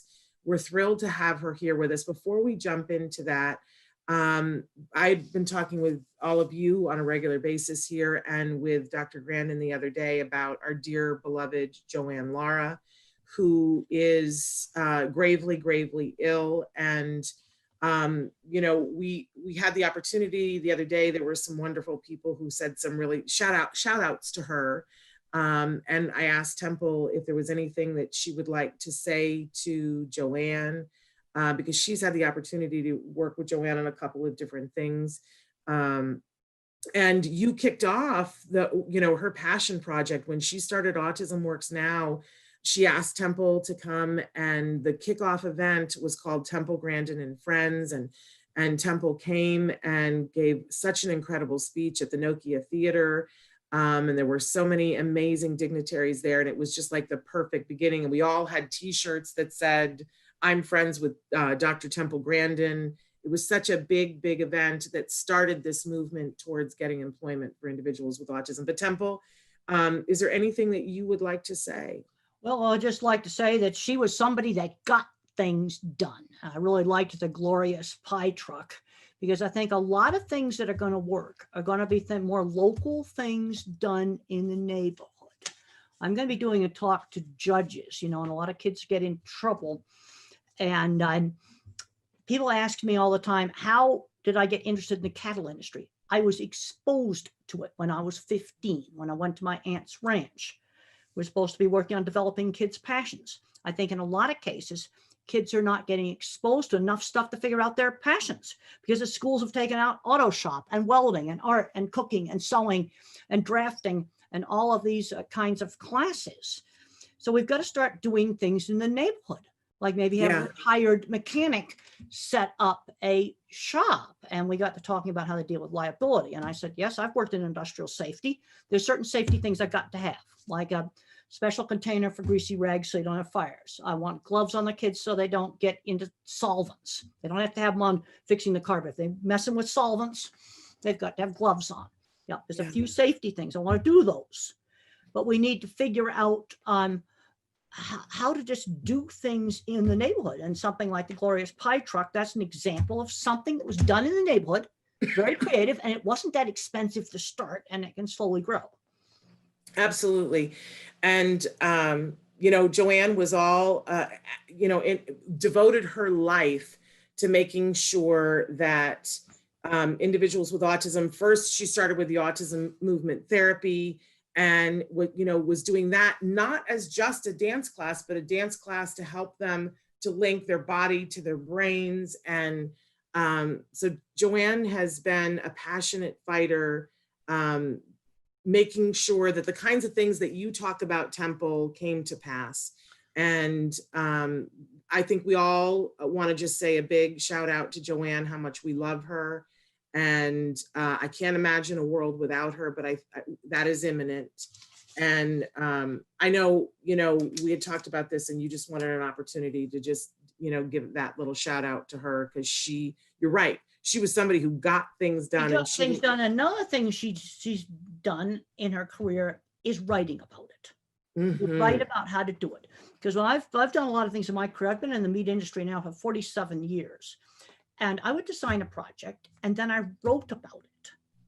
And there's a scene in the HBO movie where I get the editor's card, because I realized if I wrote for that magazine, that would really help my career. Then I have to figure out, why is this project newsworthy? Now, I couldn't write about every single corral I designed, because a lot of them were just more of the same thing. But something where it had something original, like my entrance design on that dip vat, I wrote about it. You see, and there's a lot of people doing some really clever, good, innovative neighborhood things, but they're not writing them up. I've seen some very innovative stuff done in schools. They're not getting the stuff written up on how to do it. And I just wrote simple how to do articles on how to design cattle handling facilities. But you're right, Joanne did write about it, and we're so thrilled that there is a book that details the autism movement therapy method. And there is also a wonderful book that she co-wrote with Susan Osborne that's really the Autism Works Now method, where it's teaching pre-employment skills to 14 to 17-year-olds. Yes. Both of them are available on Amazon, and we encourage people to look at those, because Joanne's work lives on in those books and in so many other ways. And thank you for saying that, Temple, because I think we all forget sometimes that it's important that not only to do something, but to write about it so that others can learn from the things. No, this is the thing. So others could do it. I went to a little talk that a really innovative teacher did on teaching history by having all the kids doing all kinds of making Egyptian things when they studied the Egyptian history. And I said, you need to make a YouTube video of what you just told us at this little, book signing thing that I went to. Just do the same thing, do it on a YouTube video. I don't think she ever did. She gave the greatest talk. I wish it had been recorded, but then somebody needs to professionally edit the slides in there and do it nicely. Yeah. So that other people could do it. Yeah. And, I think a lot of times we get caught up and there's the hours in the day, but it's important to prioritize. And this week has really taught me that because I love Joanne so much. And I know that she had a lot more work that she intended to do. But, for all of us, there's a time when the work needs to end. And to be that what's left is what the impression you made on people, but what you put in writing is there forever. Well, it tells people how to do stuff. A lot of people just don't know where to start. And what am I doing this summer? Because we're still pretty well locked down. I have to go to a special webpage for me allowed to go on campus. I'm writing a new book on visual thinking and why visual thinking is important. And the movie showed how I think visually. And I'm worried that our visual thinkers are getting discriminated against because we absolutely can't do algebra. You don't need algebra for skilled trade. You need old-fashioned 6th grade arithmetic the way they used to teach it. That you do need. Yeah. Well, and I want to segue into, because this is the topic that, goes hand in hand with this. This is the topic for today that you and I had talked about, that that you felt passionate about, and that so many people have written questions in about. How do I find my child's passion and how do I feed their passion? All right. The first thing is, how do you find it?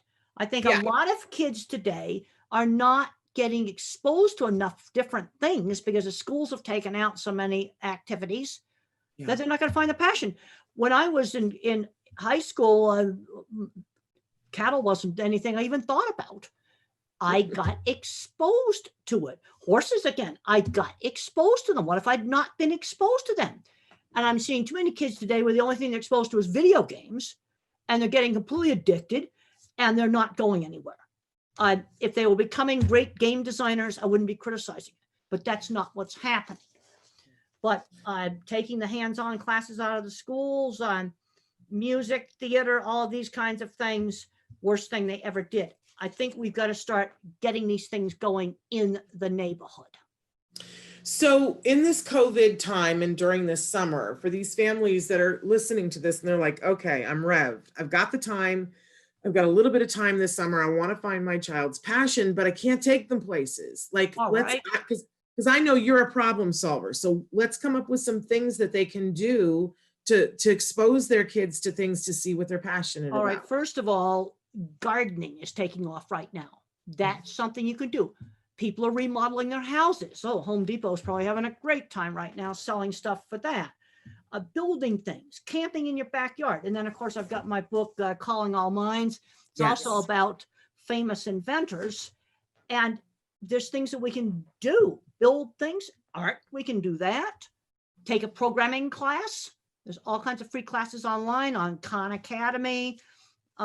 Wolfram Mathematica, a real great mathematics site. And if you want to turn on the math kids, look up protein symmetry on Google Images. Protein symmetry. I just looked it up again the other day.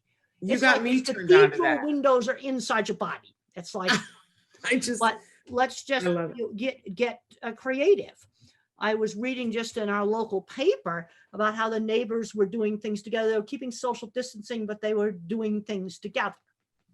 I've met more of my neighbors since this happened than I had in the year before I lived here, because people are connecting with each other across the fence. That's exactly what's happening here in my neighborhood. I'm meeting people that I'd never met before. I love it. And they're out walking their dogs, or they're playing catch out in the grass. Let me ask you something, Temple. Have you ever done any of the virtual, when you put on the virtual glasses and you get to go someplace like to the Grand Canyon? And what do you think about that for the autistic mind? Do you feel like that's a beneficial thing, or do you have concerns about that? Well, I think in moderation it would be okay, but it's not the same as doing it. They had a demonstration of Facebook had a demonstration of super virtual reality. They had the Denver airport, and I went and I tried it. And now this was probably 4 years ago. I thought the images were blurry. But the thing is, when I turned my head, the image, that was realistic. I could do this. Yeah. I also got kind of disoriented, and I had to hold on to the wall because I was afraid I was going to fall. There's things we can do with virtual reality, but it's not going to replace doing real things. But there's a lot let's of introduce tools to kids. yes. Let's learn how to use tools safely, or we learn how to use watercolors, or some different art things. But I'm finding we got a lot of kids today. They haven't even made a paper snowflake. That's one of my beginner projects in my book. They haven't even done something that simple. I love that. Hold the book up again and tell us where we can get it. Well, and Amazon's got it, and also comes in a paperback version that's a bright yellow. It's the same book, except it's bright yellow. It also has patents in it and talks about famous inventors. So you learn about how people patent things. It has projects ranging from simple stuff like the paper snowflake, the little airplanes and kites, and the optical illusion room is in there. That's one of the difficult projects. That's in there. But let's get kids building things. How about learning cooking? Oh my gosh. Do something like that. We need cooking happening this summer, that's for sure. Well, let's do that. Let's learn all the life skills on that's the kind of stuff that they need to be doing. There's a lot of stuff you can do. I don't know if you've seen, because every year we put out a toy guide to recommend things, and there's a company, and of course I can't think what their name is right now. I'm going to Google it and find it, but they put out STEAM kits that they're basically erector sets that are for us to build a specific thing each month, and it comes in the mail, and the kids get it, and they've got these beautiful guides, but it has everything they need to build a Ferris wheel or build. They're really cool kits. I don't know if that's you've cool, seen but then again, I want them building something from scratch too. We made all kinds of stuff from scratch, and just scraps of wood, nails. When I was in second grade, I was cutting coat hangers with a pair of pliers. I was not allowed to use a saw in second grade, but I was using screwdriver, hammer, and pliers, scissors. And what were you building? Well, what were you one of the building things I was doing with coat hangers is I wanted to make and it's in the Calling All Minds book, a parachute that when I threw my little parachute up in the air that was made with a scarf, it wouldn't open. So I made these spreader bars like this out of bent coat hanger with bent ends. I could barely cut it, and I had to make a dent and then do this. And I made the spreader bar just right. And you know what's interesting? I have found patents of spreader bar things for real parachutes. But I was doing this when I was like in second grade to make, and that project's in the book, and I just did it by myself. Nobody helped me. This was something I just figured out on my own, and I'd make a different design, then I'd chuck it up in the air. And when we did the book, we recreated that. And some of my little projects weren't as easy to recreate as I thought they were going to be. Really? Kids need to learn to tinker, but let's just start doing things. But part of the other thing, because we said finding the passion, but then feeding it. And one of the things that I want to spend a couple of minutes talking about is that your mother, when you were in second grade and deciding to cut coat hangers, didn't say to you, let's not do that. Now saw wasn't allowed and knives were not allowed. There was some rules. I could use the pliers. But you were cutting the wire, hammer, the screwdriver, and nails. Screws. And I got to tell you that when my son was 3, he sat underneath, I don't know how, well, first he started taking apart flashlights, and anytime there was a flashlight or a remote control anywhere, he would take it apart. And I would take it away from him because we needed the flashlights and we needed the remote controls. Then he got a screwdriver and he sat underneath the dining room table and was taking it apart. And because I didn't know you then, was like, no, and hid the screwdriver. Now I wished I. No, what we would do now, let's get some screws from the hardware store, screwdriver. Let's get him a Phillips too. So he learns there's a Phillips screwdriver and a regular screwdriver. And by the time I got to third grade, I had a little egg beater drill like this. Yes. And some tools, and he can start to screw things together, do stuff with bolts. Yeah. Well, now he's 17. He's not going to try to eat them or something. Right. Now my son is 17 and he's on his competitive robotics team, and he's got an outlet for that. And he went to his local maker site for a couple of years and learned how to do CNC, and we fed the passion that way. Good. But when he was little, I didn't realize that I needed to be, he wanted to take apart the vacuum cleaner. No, let's get him some old vacuum cleaners that are his that he can take apart. In other Right. words, and they have to be unplugged. There's a very strict rule about that. Yeah. Because I was taught, you never hit anybody with a hammer. I was taught how to use tools safely. The only thing you hit with a hammer is a board or a nail. Yeah.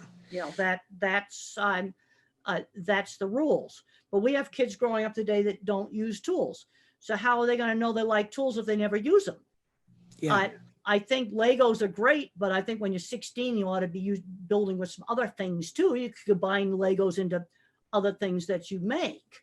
How do you think you start that? Like, let's say that you got a 5-year-old kid, because I think part of the problem is, Temple, that I wasn't really raised to know how to use tools, and neither was my husband. So if we don't really know how to use the tools, what do you think is a safe way to start with our little There's a thing called a play school workbench. Let's start with that at 2. And they have like giant plastic wrenches that can do bolts with heads that big. Play school. Wonderful. It's totally safe. And you get those toys. So that introduces the idea of tools. Now, another thing, let's say you have a kid that's a math kid and he's in 4th grade and he's doing baby math and he's bored and nobody thought to introduce programming. Yeah. You've got Scratch programming for kids. It's free. You can go, you want to find out how Minecraft works, then learn to program in JavaScript. You can buy a book really inexpensively on Amazon. I have looked them up. Well, that leads me into a question you got to expose them. You got to expose them. Well, that leads me to a question that I wanted to ask, because a dear friend of ours wrote it in from Autism Will Not Define My Son. She says, "Hi, Temple. My son is 10, nonverbal, but almost there. He is excelling at school in math, and he seems to really like it. She says, math was my worst subject in school, so I'm not sure where or how to guide him, especially as he grows older. What things harder math? There she goes. Don't but she give says this crazy verbal math they have now. Get the old-fashioned math books that are just all numbers, not this weird verbal stuff they have now. Old-fashioned math books. Dig them out of the attic somewhere. He'll probably eat them right up. I don't understand. Algebra book? I use that for doorstop. But you give it to some other kid. Yeah. It can open a gigantic door. But you don't know until you expose. Okay. That's so because she says, what can I do to help increase his math skills and keep him excited about it?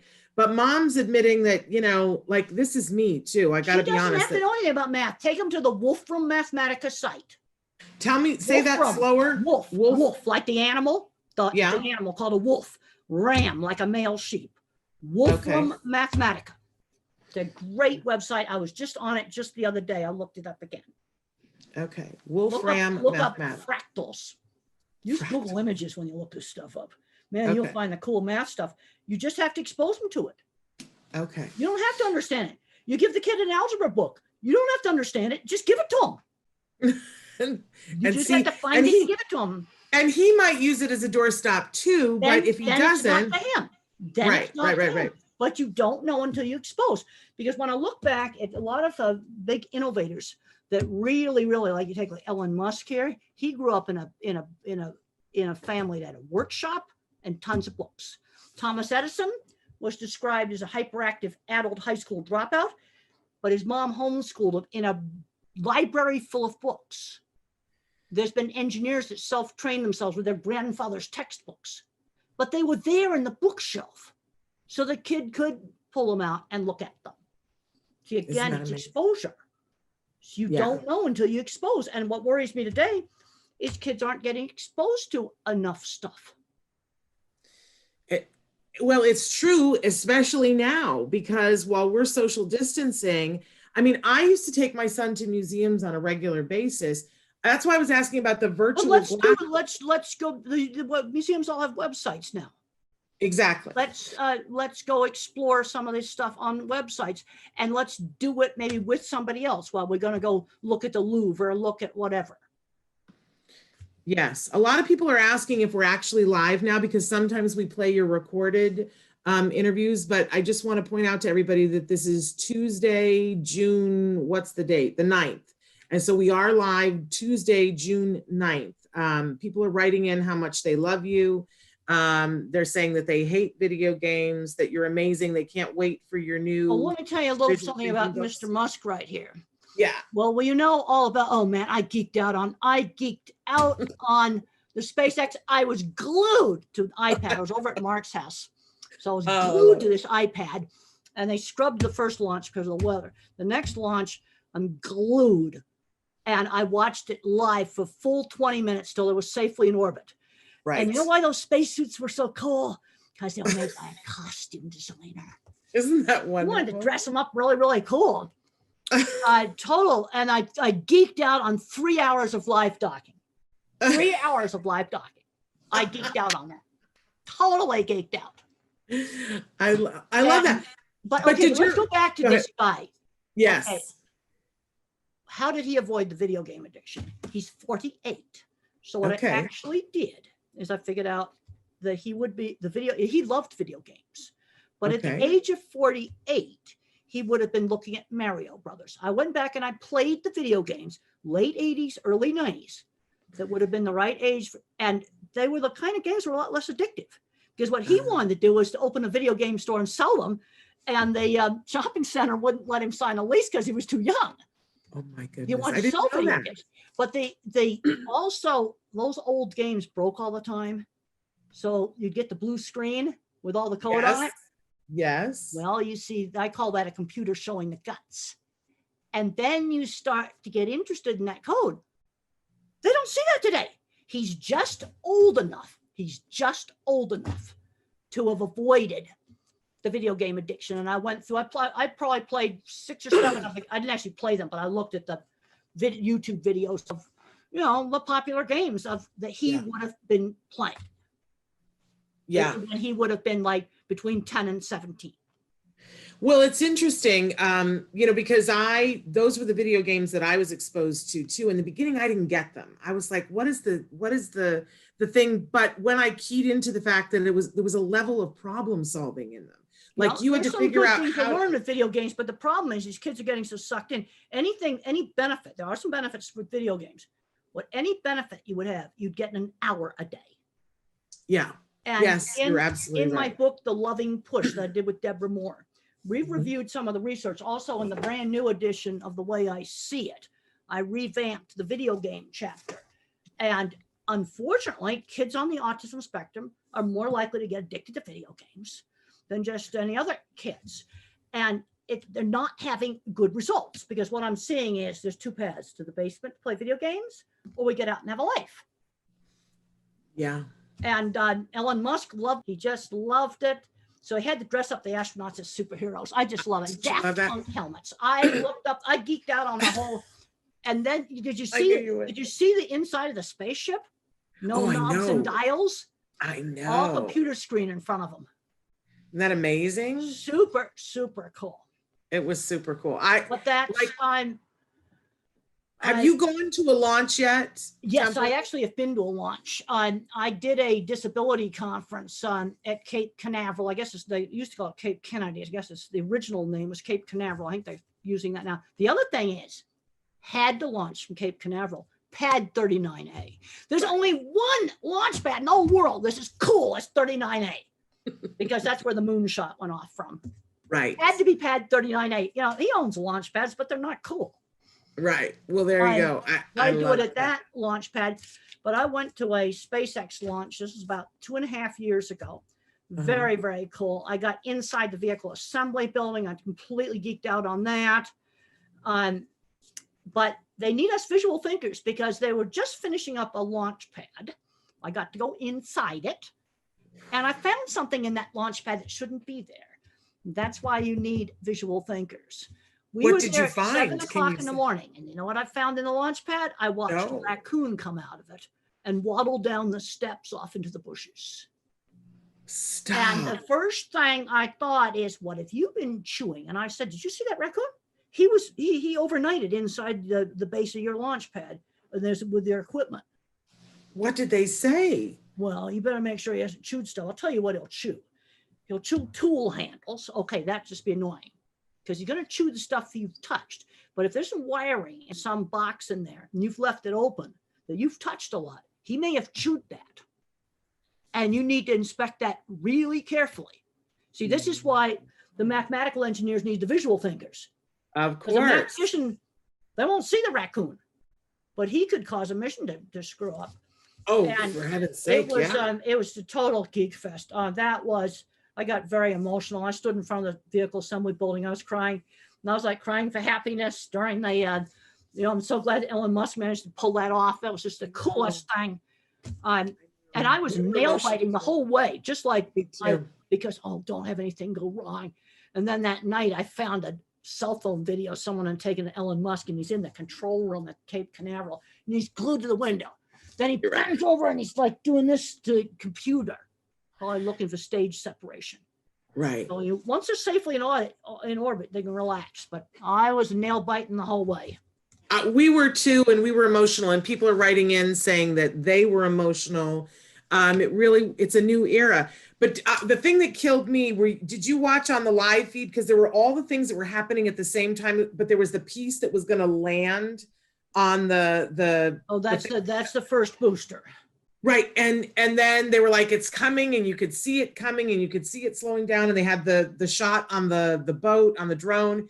And then all of a sudden everything blipped out, and then I think you see those cameras, something may have burned up, or you don't. Yeah, but it was like David Copperfield. He landed those things, and when I went to Cape Canaveral 2.5 years ago, one of those boosters was on the lawn, just dumped on the lawn in front of an airplane hangar. We went by it because they have to let it cool for 3 days, and then it's everybody out of the office to clean all the junk off of it.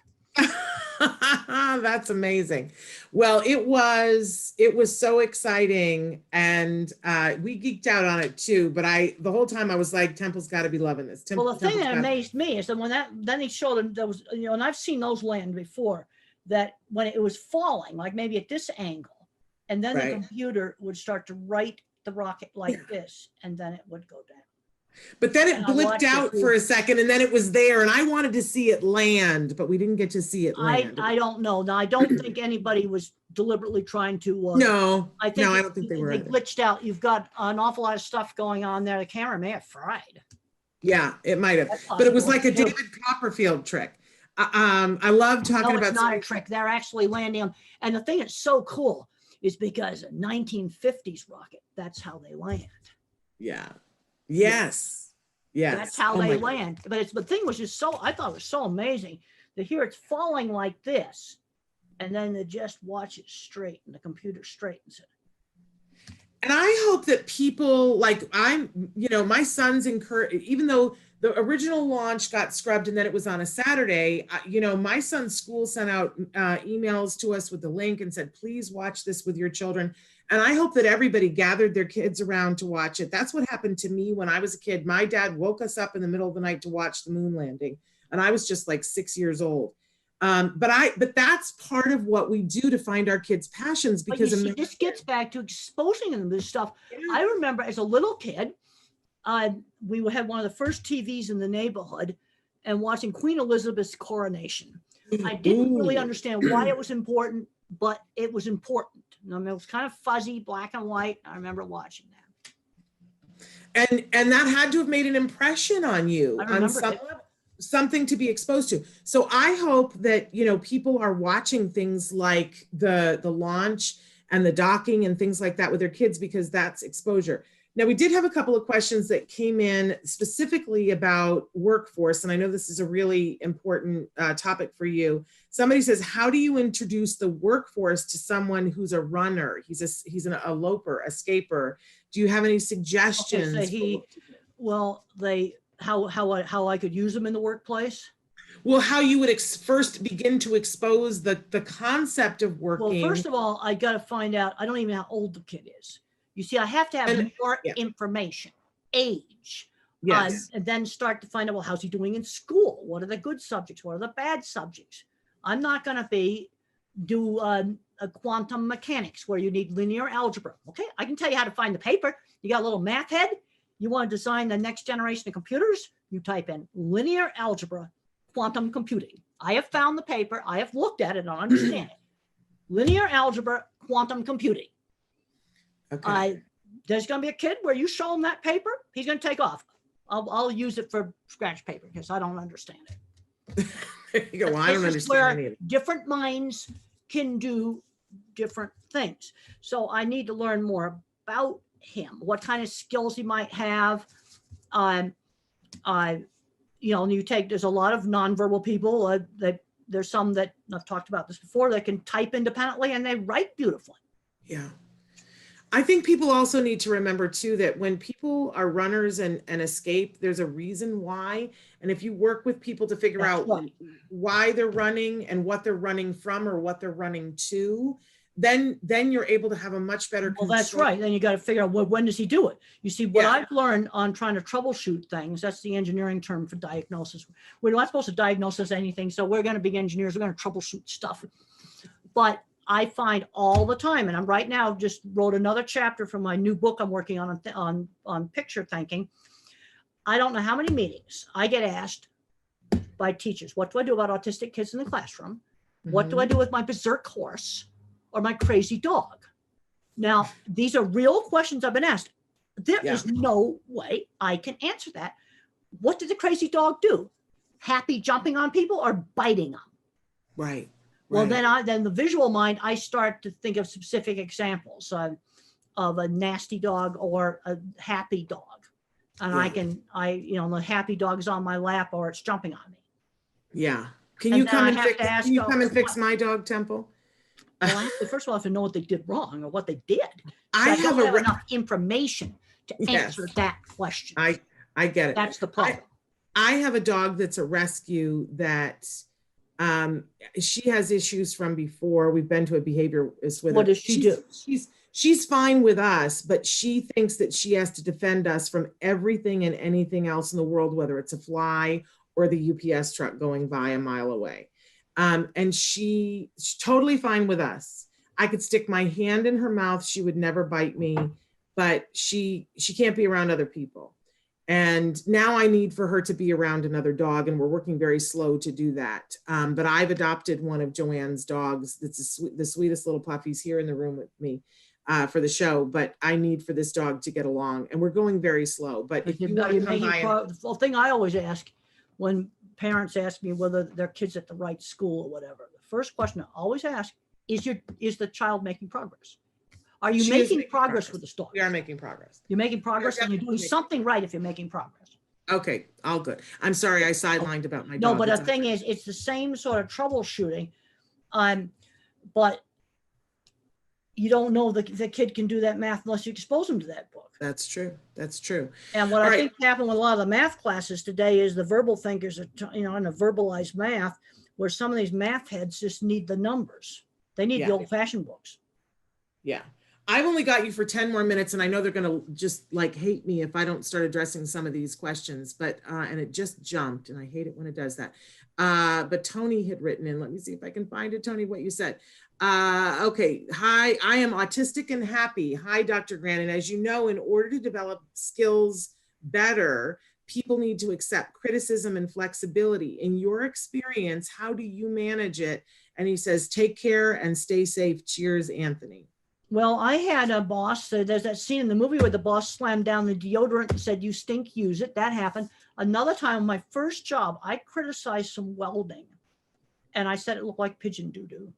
And the engineer at Did you say doo-doo? Is doo-doo the word? Harley Winkleman. I'll tell you, he did exactly the right thing. He pulled me into his office in private, and very quietly told me that was not appropriate language. I had to apologize for that. He also, I'd apologized to Whitey, the welder, which I did, but he also explained to me if I didn't like the welding, Whitey was his employee, and I should have gone to him to complain about the welding. So he explained to me sort of the chain of command, and then he made me go up to the cafeteria and apologize. Now, I didn't tell Whitey his welding was wonderful because it wasn't, but I apologized for the rude language. Harley was the perfect job coach. And he didn't yell and scream at me. He told me very quietly and calmly what I should do in private inside his office. Well, but you accepted it and learned from it. This isn't easy for everybody. This isn't easy for everybody, but why do you think that you did? Was it something that you were taught? Because I wanted the job.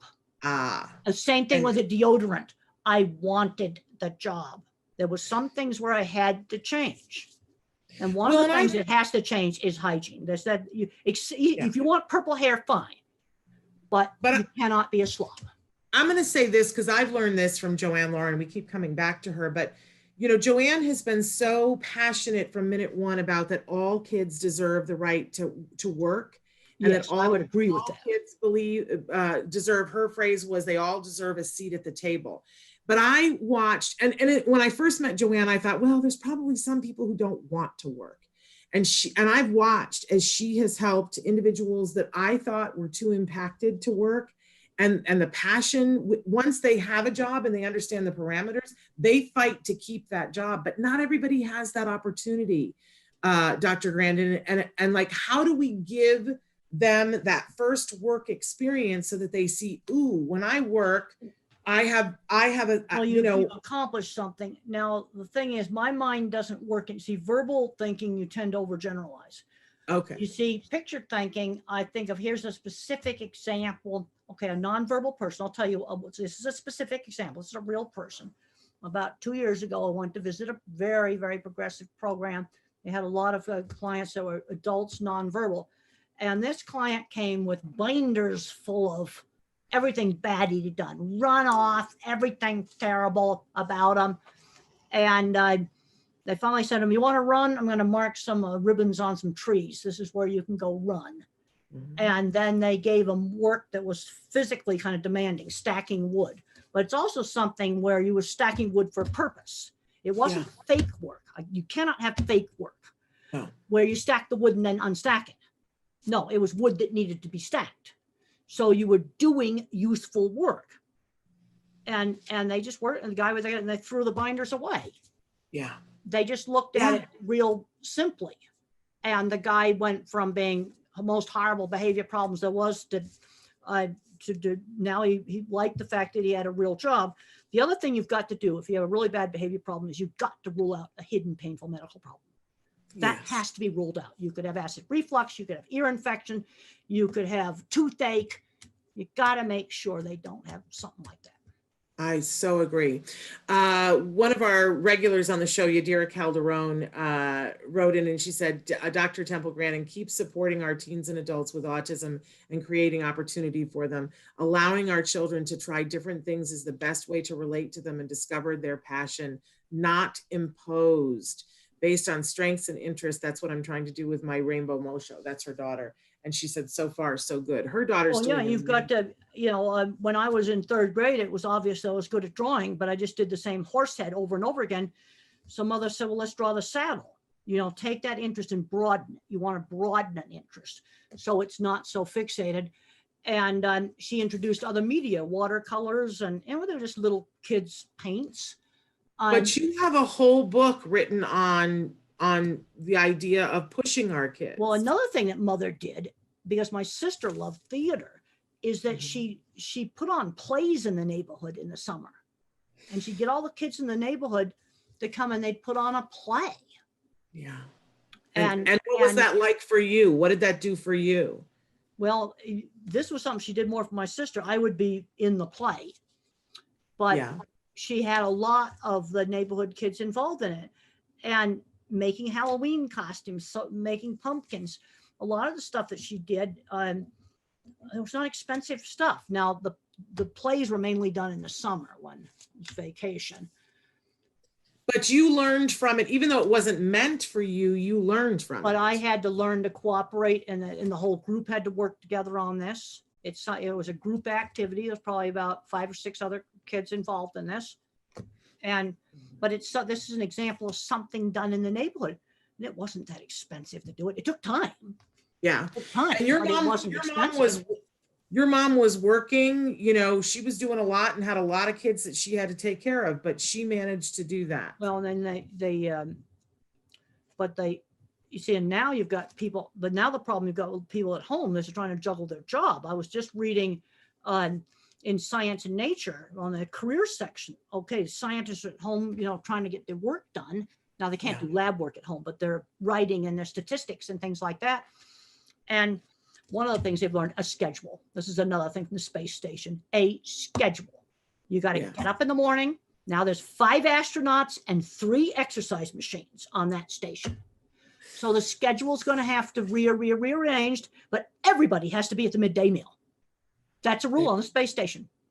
Yeah. They don't want them sort of sulking at opposite ends of the station. Yeah. Everybody eats at the midday meal. That's on the official NASA schedule. But they've learned they've got to put it on a schedule. That's been learned. There's been problems on space stations.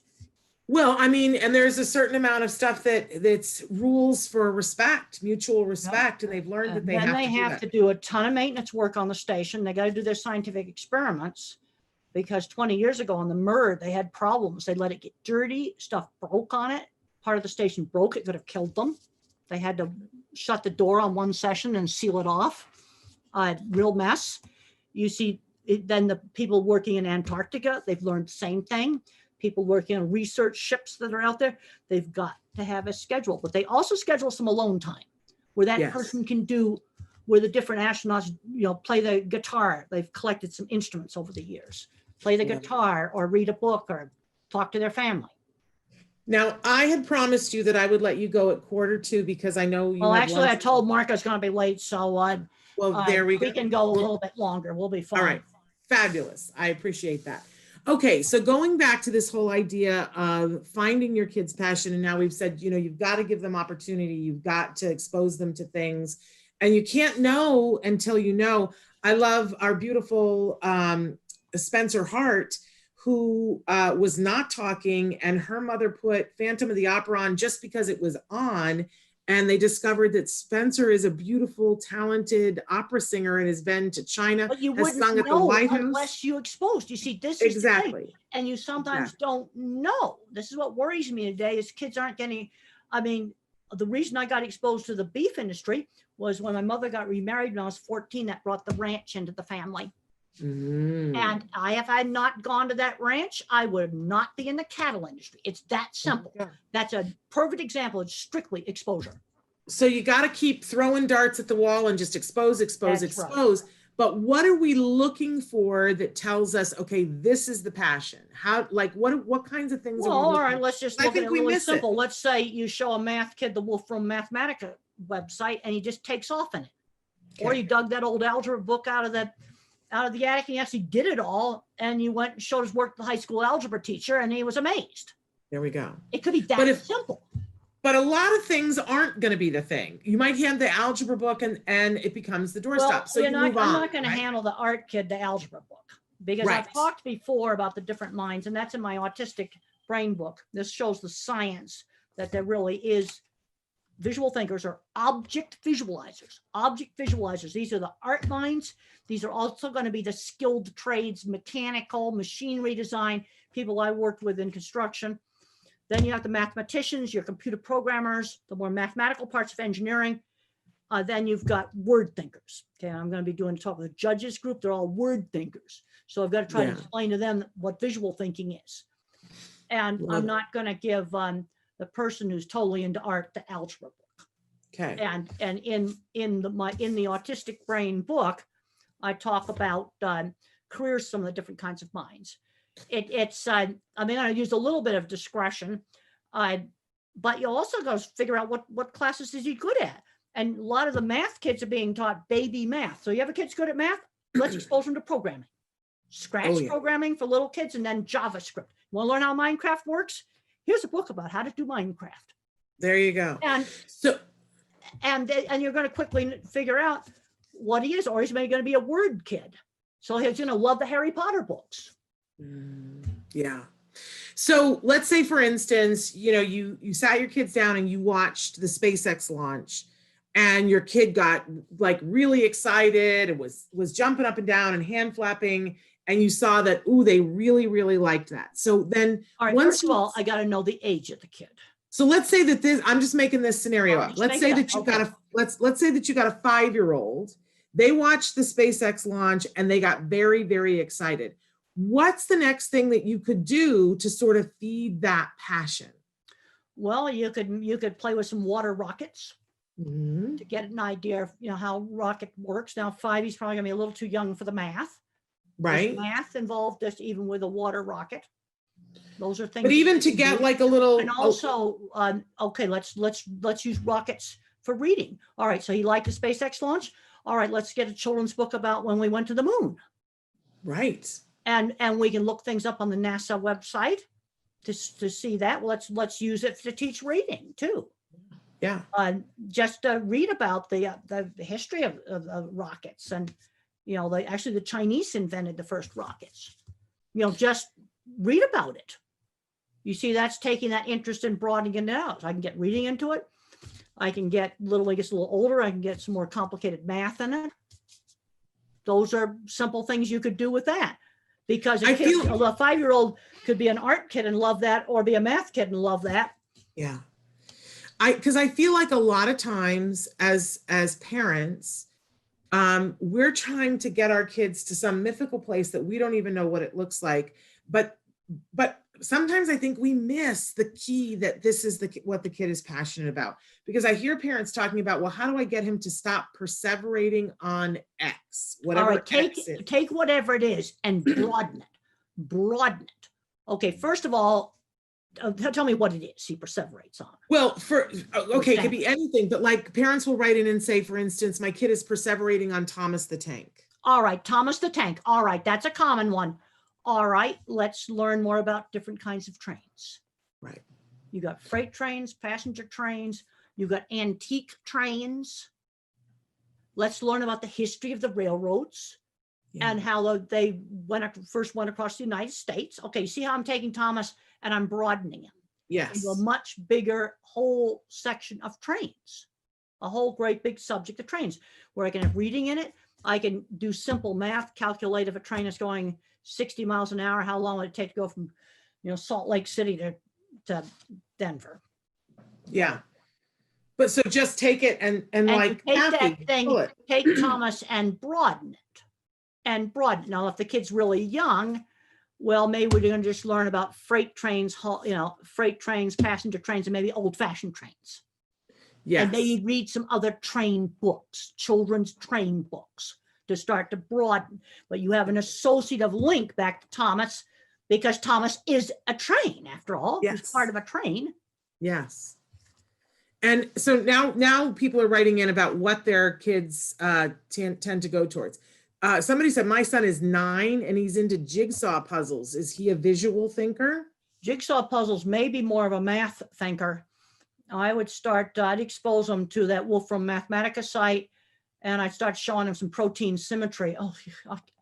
It's crazy. It's good. It's protein symmetry. It's crazy. It's a magical keyword when you use it on Google for images. It's amazing. I just looked at it again the other day. I looked all those things up again, make sure they were still sufficiently cool. I would start totally turned me on to that. Maybe simple children's Scratch programming, which is a children's free computer program. It's called Scratch. Let's start showing them that. Okay. All right. What's another one? Okay. So another one, they say my son's special interest is Roblox, which is a game different from Minecraft, but he's also interested in Minecraft. And this one is very common for our kids, interested in the Titanic. All right. That's fine. Okay, the Minecraft, how old a kid is this? She does not say. Can you write back in, Lynn, and tell us how old your child is? Well, if he's really into Minecraft, if he's a math kid, I'm going to expose him to Java programming. Okay. Because that's what makes Minecraft work. Now, the Titanic, I want to learn more. Why is he interested in it? Because the first thing I got to do figure is this an art kid, a math kid, or a word kid? And the thing that's been learned now about the object visualizer, which is me, who absolutely cannot do algebra, and the visual spatial, who's the math kid. Lots of people are mediocre at both of these, but nobody's super good at either one. There's a paper called Trade-Offs. Super good object visualizer like me. Well, programming, I tried it, couldn't do it. So I want to learn a little bit more about this kid. What is it about the Titanic that interests him?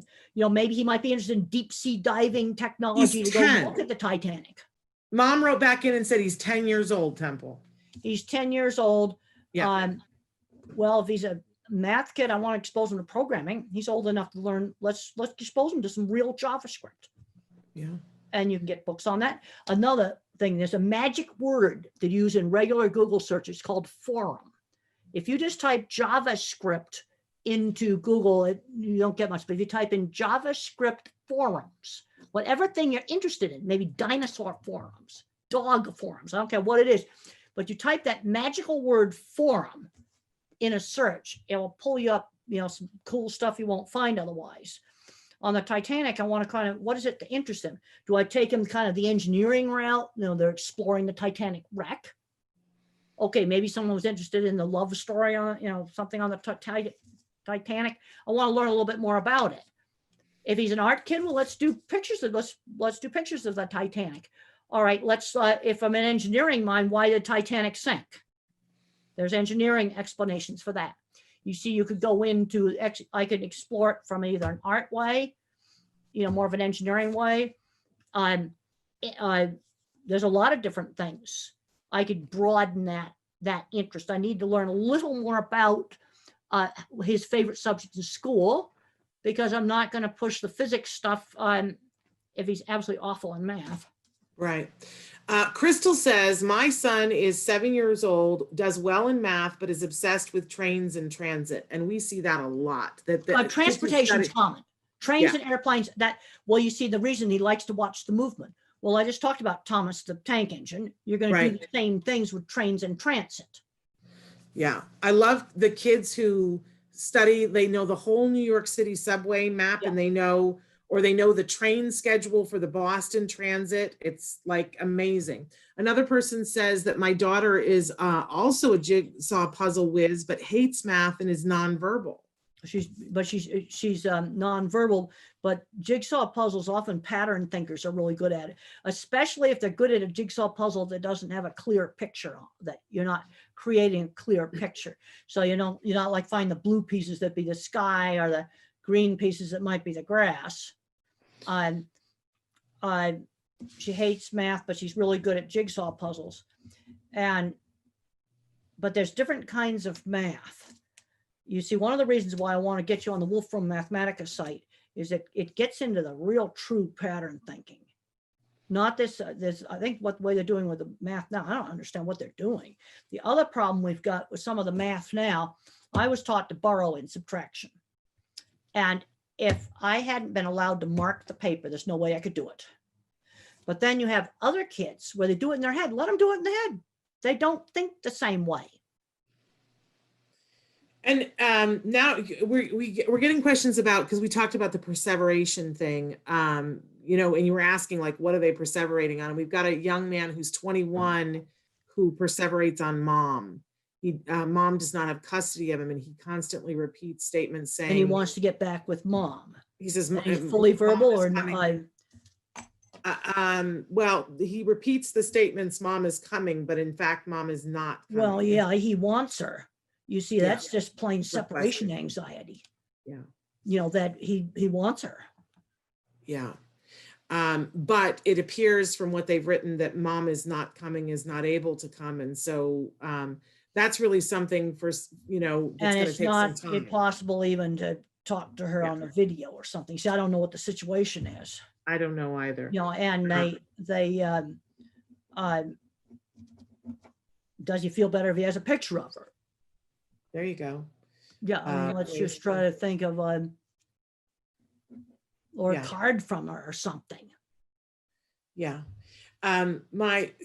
Somebody in my family used to have separation anxiety. And so a child, this is a 21-year-old, but they gave her a hanky from that person, and she could put it in her pocket and take it with her everywhere, and it made all the difference. Well, that's something simple to do. That's the kind of stuff I like to figure out. Maybe something like that could be done. Okay. So we've only got a couple of minutes left here, and I know we got to get you to lunch. I don't want Mark mad at me, but I told him I was gonna be late, but I told him it was gonna be 15 minutes late. Okay. But so to wind this up, so important that we expose our kids to as much as possible, and that we watch when they're exposed what excites them. And then, as you were saying, feed that passion by trying to find as many different ways to pull that passion out. Transportation is a very common thing that these kids like, but and some of it is watching the motion. Even now, I've been on, thinking how many airplanes, I still like to watch airplanes take off. Yeah. There's just something really cool about it. One of the things that I've enjoyed about getting to know you, Temple, is, I just think passion is the funnest thing on the face of the planet. And it's so easy to see when you're passionate about something, it's just so easy to see, it's recognizable. And I love it when we get talking about the things that you geek out on, the space things, partially because I geek out on them too, but it's just so fun to see how passionate you are about it. And I wish that as autism parents, we would take that and look at our kids in that way. What you got to do is you got to broaden.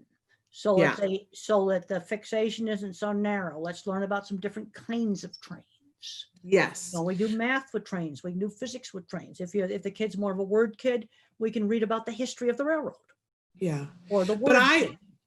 What I want for the autism community is to start to embrace that. And as you said, broaden it out, but to stop. I think a lot of parents are embarrassed when their 14-year-old kid is into a toy that is more appropriate for a 7-year-old. And I think, all right, but let's put, Thomas is just one of the world of trains. Yes. All right. So let's start learning about Thomas's friends. Right. All the big friends. But let's see that as passion. Just remember, let's see that as passion. He dressed the astronauts as superheroes. He did. And when the costume designer was contacted to do it, he thought he was originally doing it for a movie, and they designed the spacesuits. Then they had to bring the engineers in to make it actually work. And you know what I got to see during the 3.5 hour doc? What? They had they didn't show the astronauts putting the spacesuits on and off. They blanked out the video for that. And then when they were sleeping, the thing was just turned off. But when they got the spacesuits back on, one of them didn't quite hold the pressure quite right. And the controller was saying, now, did you see the white teeth on the zipper or the black teeth? You see, it was color coded. If it wasn't quite zipped up all the way, you could see this different colored teeth. And they said, yeah, we could see that, it wasn't zipped up quite all the way. I didn't get to see that. Well, that was and they were discussing that. But they had to get the engineers to make them actually work. I love it. He wanted them to be cool. That goes back to things in childhood. It absolutely does. And so those things that our kids are passionate about, I think we need to embrace them. He wanted them to look cool. And the regular spacesuits don't look very cool. I love it. And basically all those suits are for in case the cabin depressurizes. That's exactly. We adore you, Temple. You are such a gift to all of us. I hope you have a wonderful lunch. And we're having barbecue. Nice. I will share with our audience that you and I have talked about having you come back once a month to do this kind of thing on a different topic. And so we look forward to having you on in July, and we look forward to everybody being happier, healthier, and safer in July. But thank you so much for the time that you have spent with us here today. It's been just delightful. No, it was really good. And I just hope we get people trying to think about things differently. Yes. Yes, and thank you for your wonderful words about Joanne. I will make sure that she gets to hear those. Well, that's good because, boy, she's someone she's done a lot of things. We got to just get out and do stuff. Yes, like Joanne. Everybody be like Joanne. Right. That's right. All right, Temple, love you. Well, I guess it's time for me to sign off now. Yes. All right, you take care. Thank you so much. I sure will. All right, bye-bye. Great to talk to you. Okay. Thank you. Bye. Bye-bye. I want to say, wasn't that, I mean, it was just so much fun. And I'm sorry that, I do send her the comments afterwards. So if you wrote something in, please know that I do send those to her, because a lot of you send in wonderful comments about how much you love her. And there just isn't time during the show to read all of them, but I do send them to her. So I want you guys to know that.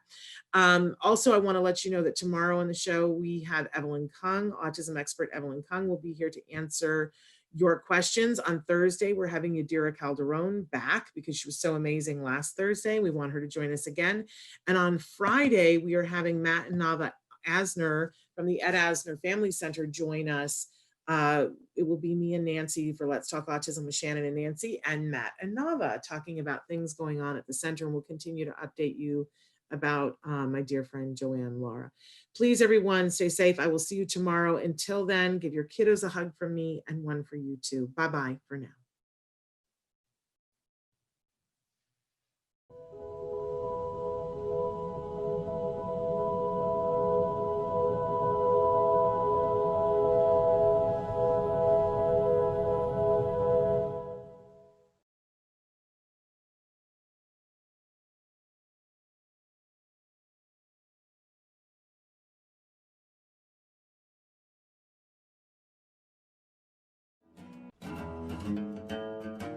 I got to do the U-turn around the thing? Okay. So, Kelby, do I want the north entry or the south, or does it matter? Okay. Are we doing curbside bag check? Which way, Kelby? Left? Yeah. Kelby, can I go through the TV? I have a toll tag. Then you go through the TV. Okay.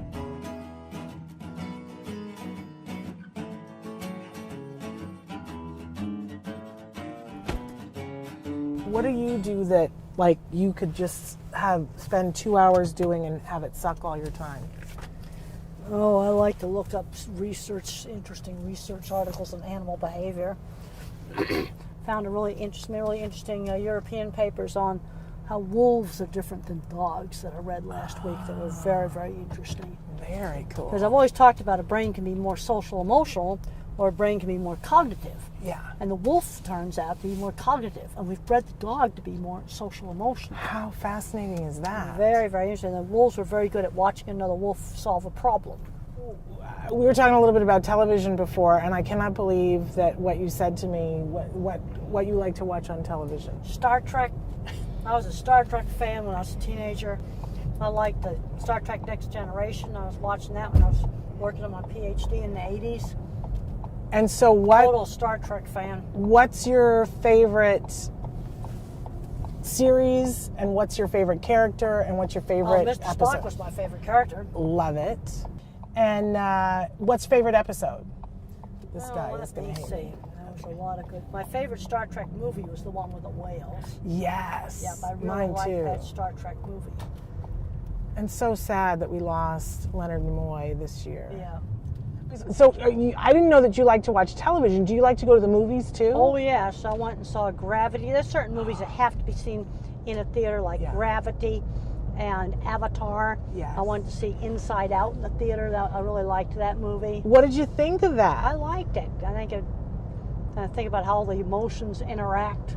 I gotta be honest, I had said after that I thought that it was going to be a great tool for people to show kids on the autism spectrum about perspective taking. Yeah. About what it's like in other people's heads. Well, no, it's more like how the emotions inside your own head sort of conflict with each other. Yeah, absolutely. I love The Wizard of Oz, and I love the idea of the ruby slippers. She had the way back home. She just didn't know she had it. Yeah. You see, and I think that's a metaphor for a lot of things. A lot of people have the ruby slippers, but they don't know they have them. They don't know they have the key that can open up the door to a lot of really great stuff. So what would you say was your ruby slipper? Well, I had, when some opportunities came up, like when I designed those dip vats, that was a major breakthrough for my business. And when the head of the feed yard came up to me and asked me if I'd do it, I said, give me 3 weeks.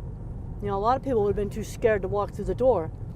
Now, this is pre-internet, and I knew it would take me 3 weeks to get some of the information I needed, especially on concrete reinforcement, to design the dip vats. But you did it. I did it. I was on the phone the next day to the USDA to get the drawings on the concrete reinforcement. Wow. So I want to journey back to childhood for just a second and talk about friends, because a lot of times people ask about friends. Who was your best friend? When I was in elementary school, one of my best friends was a girl named Eleanor. And she was the first girl in elementary school to get to take wood shop instead of cooking. And I was the second girl in our school to get to take wood shop. So we like to make stuff. It's all about making stuff. And I had good friends in high school. Even though I got bullied and teased, I got friends who shared interests. Riding horses together, doing electronics together, doing model rockets together, doing stuff together with other students. So you found, like your mom says you found your tribe. Yeah, and you've got to get them in doing things with other people. And you did a lot of theater, and did you sing as a kid? Yeah, I did. One of the problems I was singing is I couldn't synchronize my rhythm with somebody else's rhythm. Do you still have a hard time doing that? I still have a hard time doing that. Because we were going to ask you if you wanted to sing something in the car with us. Well, I think maybe we'll skip that. Great question. But the one question people always ask us is they want to know if you've ever been in love. No, never have. And you don't feel like you're missing anything. I've seen so much turmoil in so many marriages that I haven't really seen a situation that would be a good model. And yet you gave me really good marriage advice. Because I'm a good problem solver. You have to take the problem and cut it down. And in engineering, you have to find the root cause of a problem. What do you think is your secret to your success as a teacher? Well, presenting things really clearly. Yeah. That's really important. Making things interesting. Yeah. I think it's also important that it's something in a class that a student can take home and use. I teach a class in cattle behavior and handling, and I've got a lot of students that are pre-vet that are going to go in the dog and cat. Probably won't be handling any cattle. But I said, you want to design this corral system because it's visual problem solving. You have to figure out how to do it. It's not a cookbook. And then I have my internet project where they can pick out anything in animal behavior, and I make them dig into a narrow subject that I have to approve because I want them digging into Google Scholar and PubMed, Science Direct, and the other databases. They got to learn how to find stuff online, and I'm finding about 2/3 of the students are not very good at that. How about this? Make Magazine. This is the kind of thing that a lot of kids on the spectrum need to be doing. The cool stuff in here. Really Make Magazine is going to love that you Make did that. Magazine. It's a wonderful magazine. And I'm okay. Yes, and they're resurrecting old satellites from mission control and an abandoned McDonald's. That's the kind of stuff I really like. These are the kind of magazines we need to get in school. Make Magazine, Business Week, Science, Nature, Wired. We got to show kids out there. There's all kinds of super interesting stuff out there. But if they don't see it, then they don't know about it. I like to geek out on construction sites. I like to salivate over all the equipment they've got that we didn't have, like really cool man lifts and nice scaffolding. We didn't have any of that stuff. You didn't? No, we didn't. What did you guys have? A Horrid, compass? Horrid ladders that were really dangerous is what we had.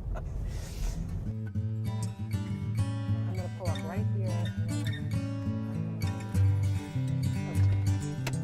We're going to get your stuff out. Yep. Put your back up.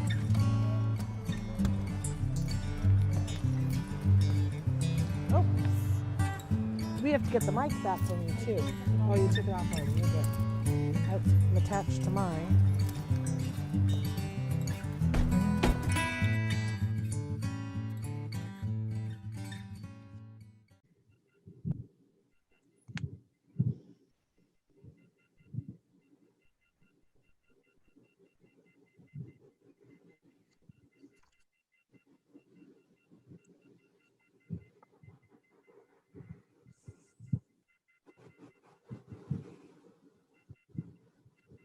The advice and opinions expressed by the host of Autism Live and her guests are meant solely as suggestion and should not be in any way construed as child-specific advice. The Center for Autism and Related Disorders advises working with a board-certified behavior analyst who has experience with autism before starting any intensive behavioral intervention. Any choices you make in determining your child's treatment are completely at your own discretion.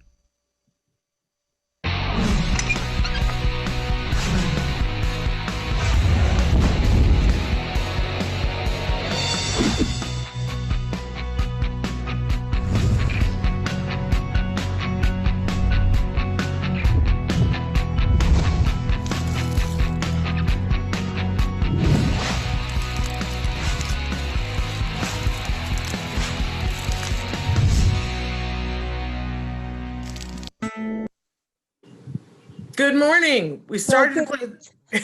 Good morning to you. Sorry, I forgot. It's still morning for you. It is still morning for us, and welcome everybody. We've had technical difficulties this morning, and we started to play the opener for Let's Talk Autism with Shannon and Nancy, which is what Fridays are. We've had all kinds of technical difficulties today, and so unfortunately Nancy can't join me, but I am Shannon Penrod, and you can see who is joining me here. It is the fabulous Eustacia Cutler, and we are so over the moon excited to have her here today. She is going to be here with us, with you and I, for the next hour live. She's got a lot that she wants to tell us and some questions that you guys had sent in earlier in the week that she is going to go over. And it's going to be an hour, one for the record books, right? But I just want to tell all of you as we start here, there's lots of ways to connect and watch the show. And somebody already has just written in, Eustacia, and said they just bought your book, A Thorn in My Pocket. And for those of you who have not read that, please make sure that you do.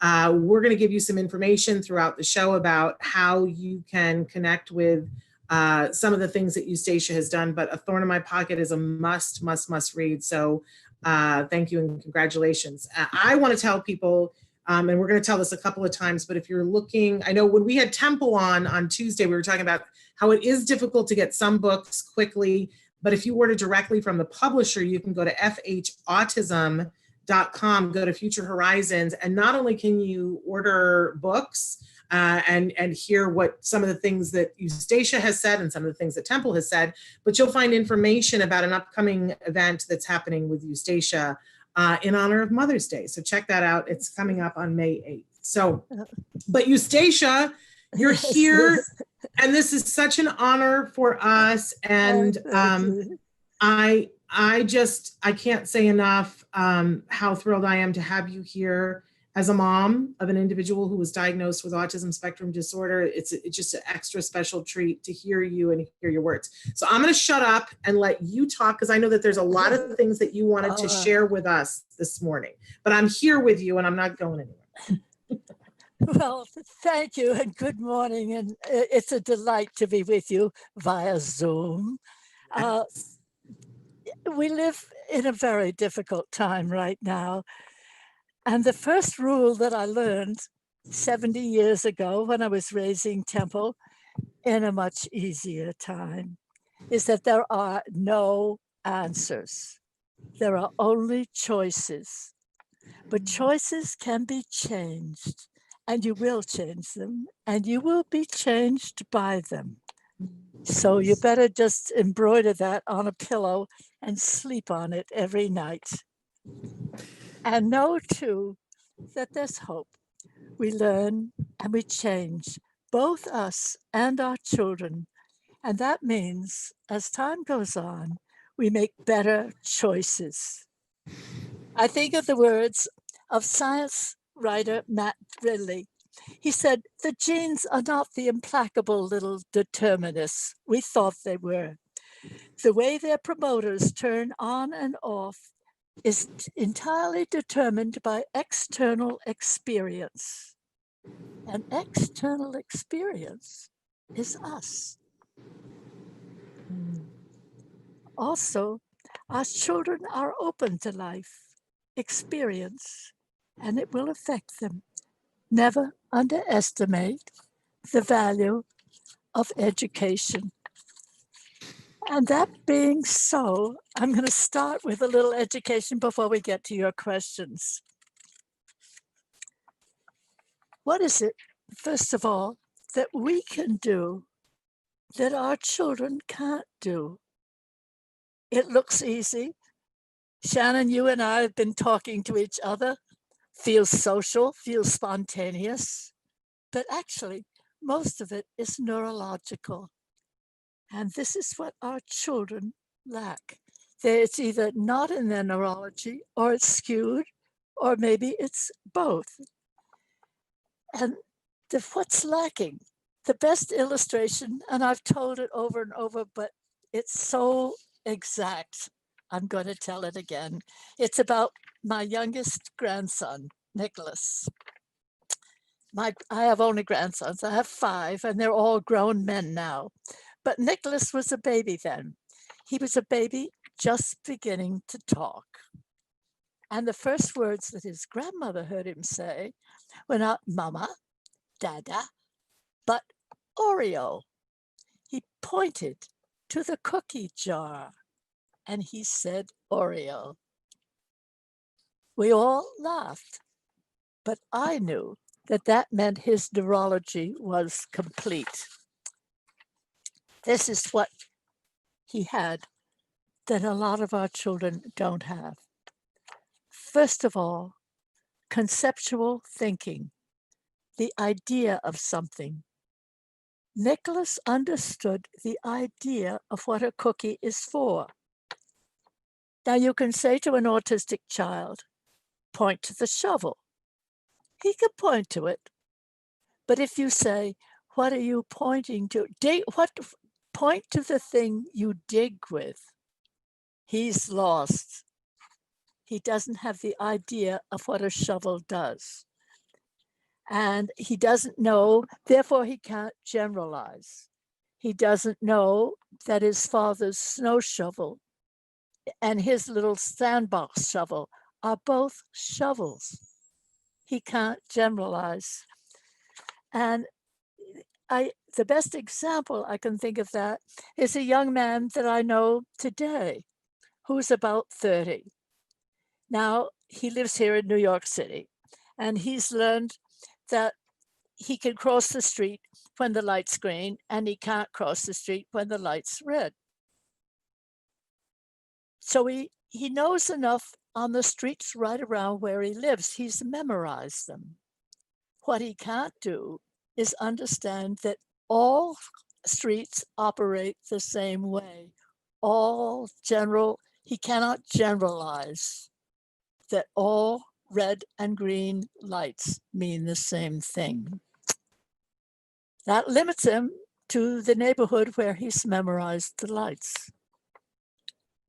Now, the next thing that Nicholas could do was context. Where are we? He understood already that he was in his high chair where he got things to eat.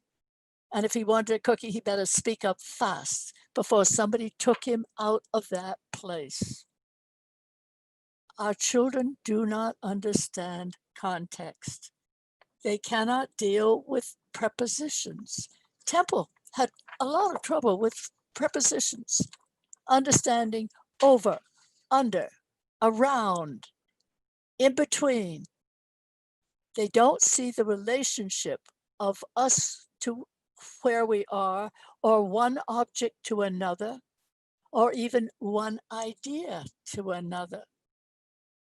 They don't understand relevance. Again, I think of a really smart Asperger man who can do all of these things. You see, what our children are very good at is logic and memory. He can memorize anything. He can do mathematical genius work, but he cannot understand context. And therefore, he's stuck driving a taxi cab. Now, the next thing Nicholas could do was shared information. He understood that we had a different mind from his, and he would get the idea of a cookie from his mind into our minds. And how did he do it? He looked at us and he pointed to the cookie jar. He didn't look at the cookie jar. He looked at us. He understood that's the way you share information. All this had taken place in a baby before he could barely talk.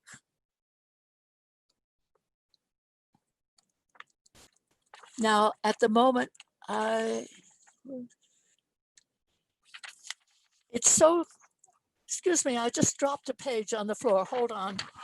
Well, and while you're getting that, Eustacia, I just want to acknowledge that a lot of people have already started writing in and saying hello to you and sending you messages of love, saying how much they love Future Horizons, that Future Horizons writes great blogs. And just the world is saying hello to you and saying you're such an incredible mother and advocate for all of us and for Temple, and that you inspire them. So I just wanted to share that everybody, somebody said, hi, beautiful mom. So it is so wonderful to be able to see you. So in a way, I'm glad your page dropped, so we had an opportunity for those people to spread some love on you. Well, thank you. And it means everything to me. I think of all the people that have helped me all of my life and Temple's life, and I was too young and too dumb to know to thank them. I can only thank them today by trying to do some of what they gave me when Temple was growing up. It's beautiful. I just want to get this last point in, yes, because time always, things takes more time than we wish it did. Yes. Executive function. Nicholas could put it all together and act on it. Now, part of the problem, oh yeah, this is what I wanted to say, is autism sees everything, but they don't see how it connects. And they see the chairs, the floor, the podium, all in separate detail. And they can recall those details better than we can. They're great at memory and logic, but they can't put the details together meaningfully. So they memorize what's happened and figuring that tomorrow they'll know how to do it. Tomorrow's different. And the difference is not logical. There's no way to put the scene together the way it was yesterday. And this is why a lot of our children are rigid. They're trying to make the moment stand still. It doesn't stand still. And that's why it's important, as much as we can, to establish daily consistency and expectation. It helps anchor them. Now, I know you all want to know about Temple and you want to hear some answers to questions.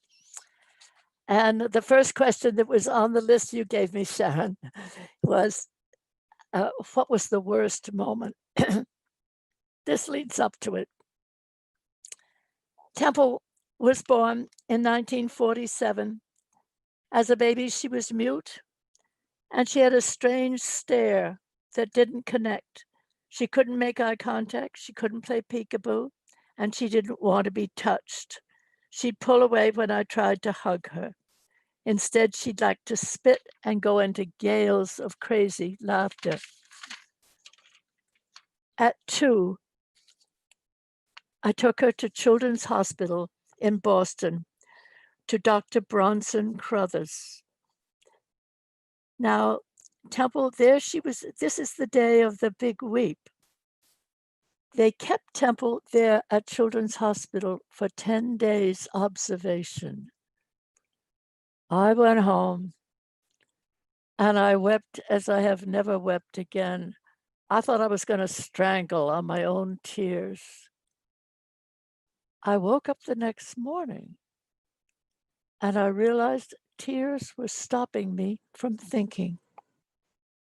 I would never cry like that again. I would use these moments to think and figure out. It's very important, or it was to me. I never have cried like that again. I've tried to stop each moment, figure it out as best I could, and work from what I knew at that particular time. At the end of these 10 days, Dr. Carruthers said, she's autistic. And he proposed not, now we get into the Temple Grandin movie, these questions all overlap. What was the worst of the movie and what was the best of it? Well, one of the worst, and Temple always says, oh, mother hates that scene.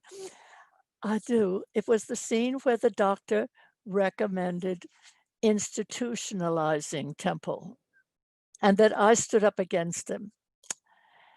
Not only was it not what I did, so it wasn't true, it was also ludicrous.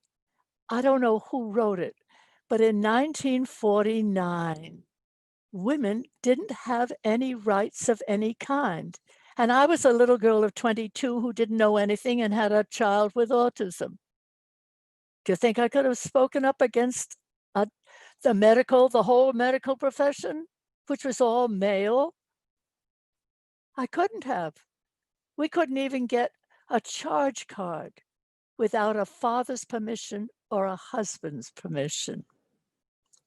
Now, this also applies to the people who help Temple. Dr. Carruthers told me who to take Temple to for speech lessons, and it was a Mrs. Reynolds, and she had a little school in her basement. Now, that was the day. Today, she would be the director of an established and funded school.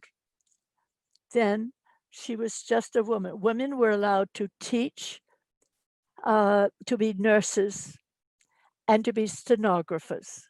That's all we were allowed. This school, it did exist, and Dr. Carruthers knew it existed, which is part of the miracle of going to him. When you, one of the things you asked is what helped most in raising Temple? Luck. And at least keeping my mind on the situation so that I could recognize my luck when it came along. And as soon as I met Mrs. Reynolds and took Temple to her little school, I knew we were on a good track. It took Temple 3 years to learn to talk. And as you all know, she hasn't stopped talking ever since. So, but she learned something else equally important. There were other children in the class, and she saw herself for the first time in relation to other people her own age. And a doctor years later said to me, do you realize that was as important a lesson as learning to speak? Now, what was I going to say? Yes, and Temple had to learn. Now we get into rules. How did I teach her rules? Some of them, she had to learn other ways. And one of them was she had to wait her turn to be helped by Mrs. Reynolds. And Mrs. Reynolds took them into a separate room, those who needed help. And Temple learned then that rule. And it was a big, she was only 2. And my point is, the younger you learn these things, the younger the child is before the autism pattern is fully established. You're getting started another pattern, a better one.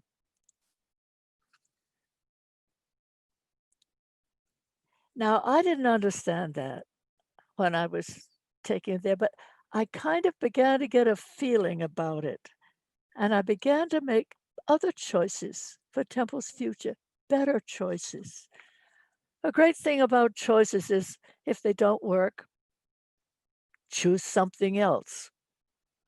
There's no hard and fast rule.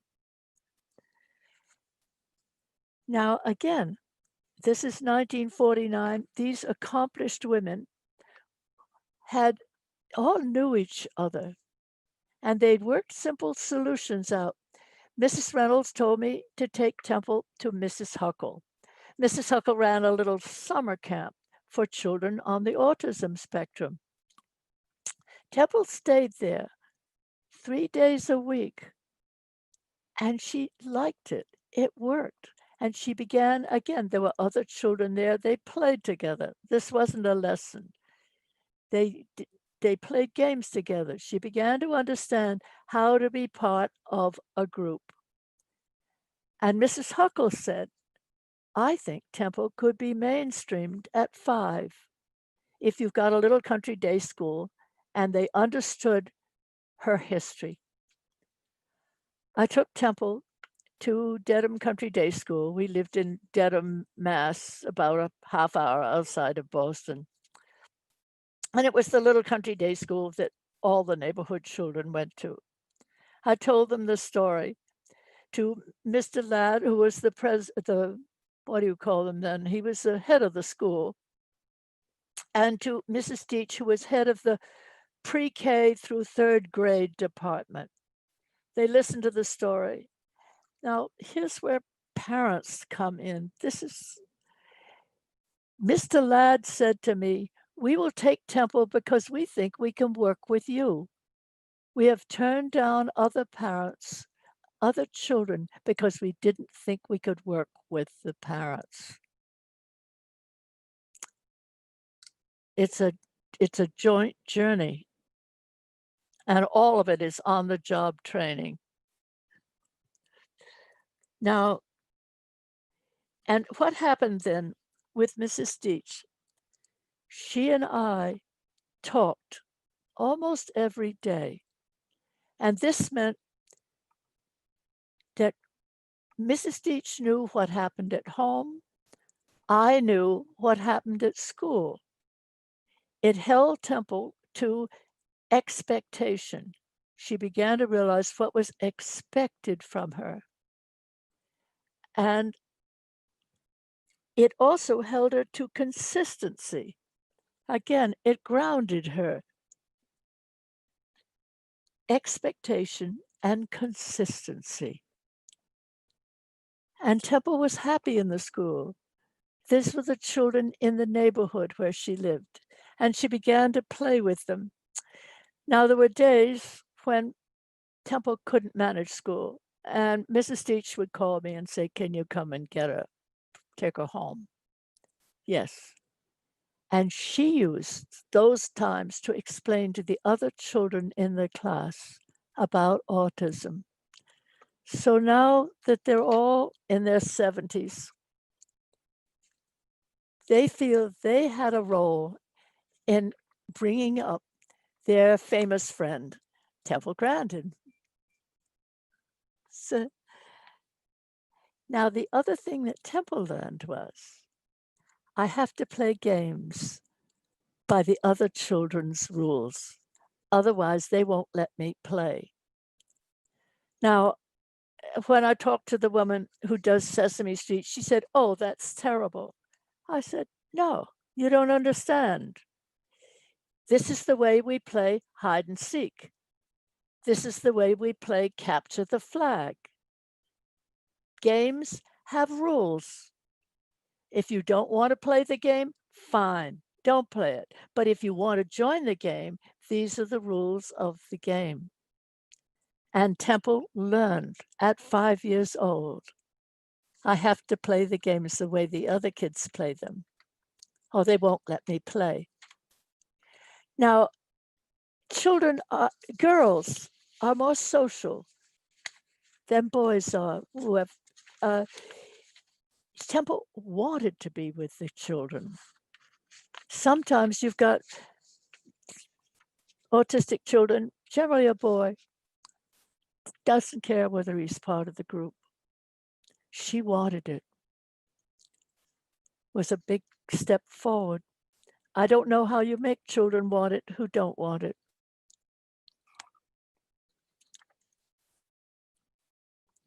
That's it.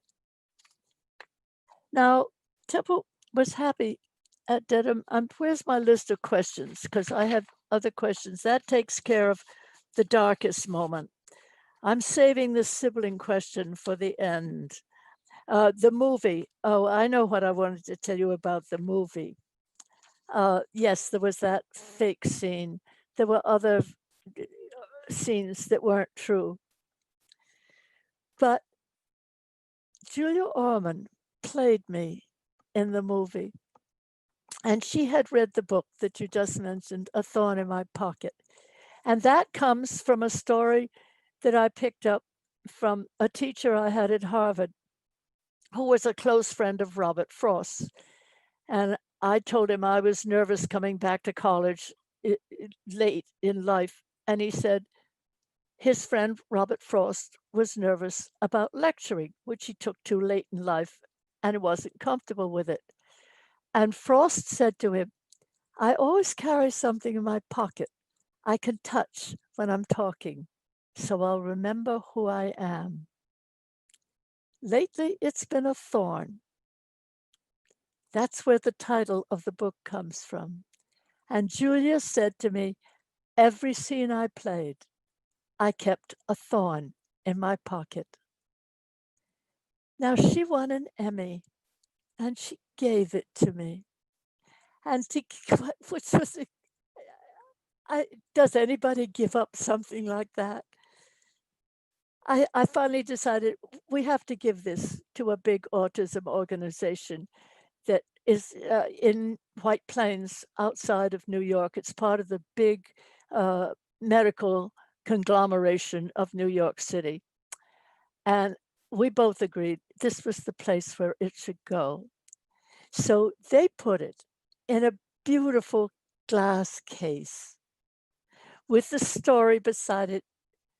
And mothers come and they touch the cage. They look at it and they remember the story. So that's the very good part of the movie. She and I, Julia and I, have been close friends ever since. That's the movie. Oh yeah, how did I get Temple to listen and obey? This was not as hard again because it was started early. You see, these patterns, these rules, which began to be established at 2 before she was old enough to rebel against me or hit me, as many autistic children do. They hit their mothers. The school also had rules, and that includes, there's a question in here about manners. That's what I wanted to include. Wait a sec. It was. I think it was simply how did you get her to care about manners? How did I get it? That was it. You're right. How did I get her to care about manners? For one thing, was a more mannered culture. For another, we all ate together. And that included lunch at the school. And they sat at a little table. The teacher sat at the head of the table. They all ate. They all had to have manners. The teacher saw to it. We don't do that now, and it's a loss. One day, Temple came home and she said to me, "Oh, I can't stand the way Johnny Archibald eats. He opens his mouth. It looks like a dump truck with all that food rolling around." And I said, "Well, now you know why I ask you to close your mouth." Yep. She's closed her mouth. And she saw how the others responded. Children were used to eating together as a family. I'm not sure that happens all the time now. We have instant food. We didn't have instant food. We prepared it, and this is the meal, and we will all sit down together and eat it.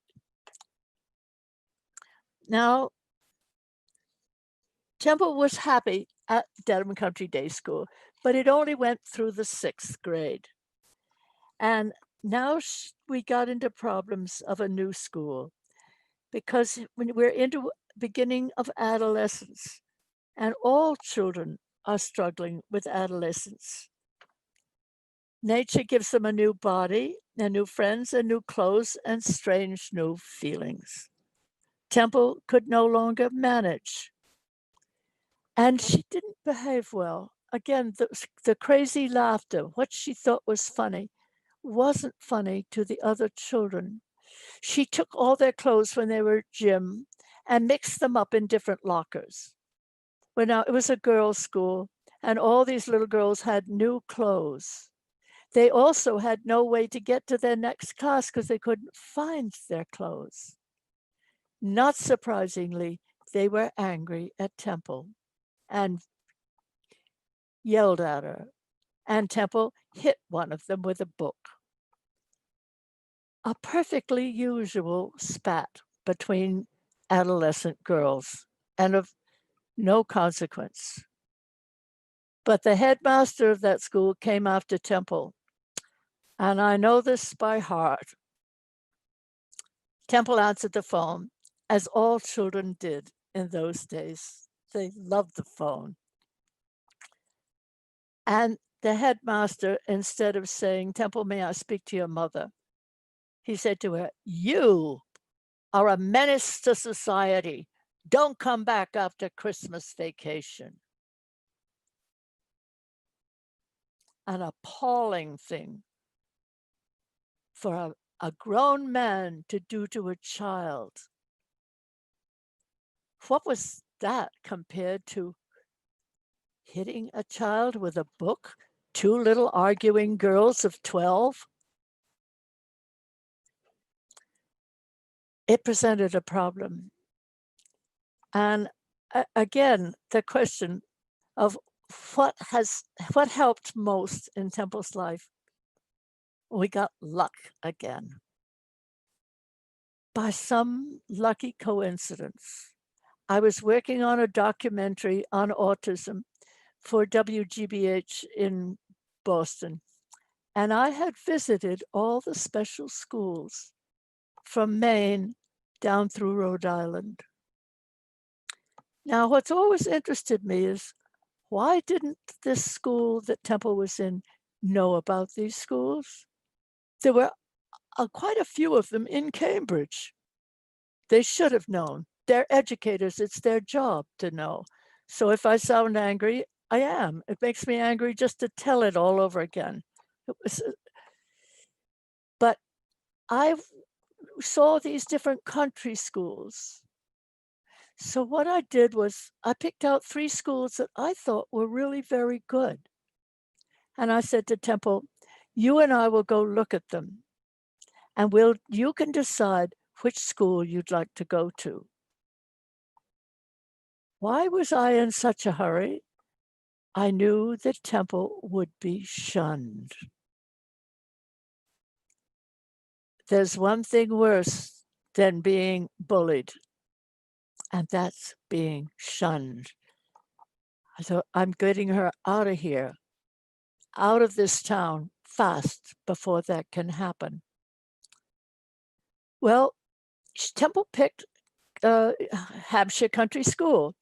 Again, it was in the country, and this time it was a farm, and there were horses. And those days, Temple was crazy about horses. And she chose Hampshire Country School, a very good school run by a wonderful man. Now she did, the first 2 years there, she did no academic work of any kind. And I was worried about that. And Henry Patey, who ran the school, said, don't worry about it. When she gets through adolescence, she will get back her mind. Let it go. But he held her to chores, very good ones. If she liked horses so much and wanted to ride them, she would clean their stables. She would feed them. She would take care of all their needs. Now, here's where the question which came up about death.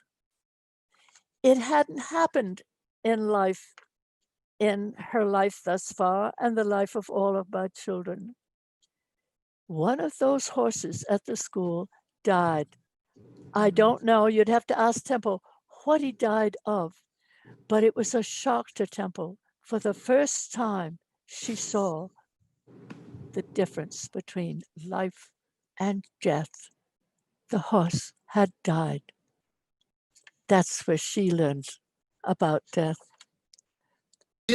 I just wanted to let everybody know that the question that had been asked was that people, I wanted them to know that many people wrote in and said, how did you teach her about death? Because that seems to be a hard thank you. concept. Yes, thank you. Because sometimes things are so clear in my own mind that I think it was implied. Yeah, but I think it was implied, but I just wanted to share.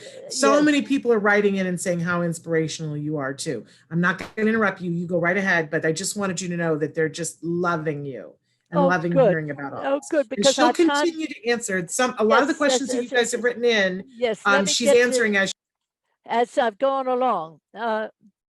Yes, that takes care of that question. He held her to all those duties.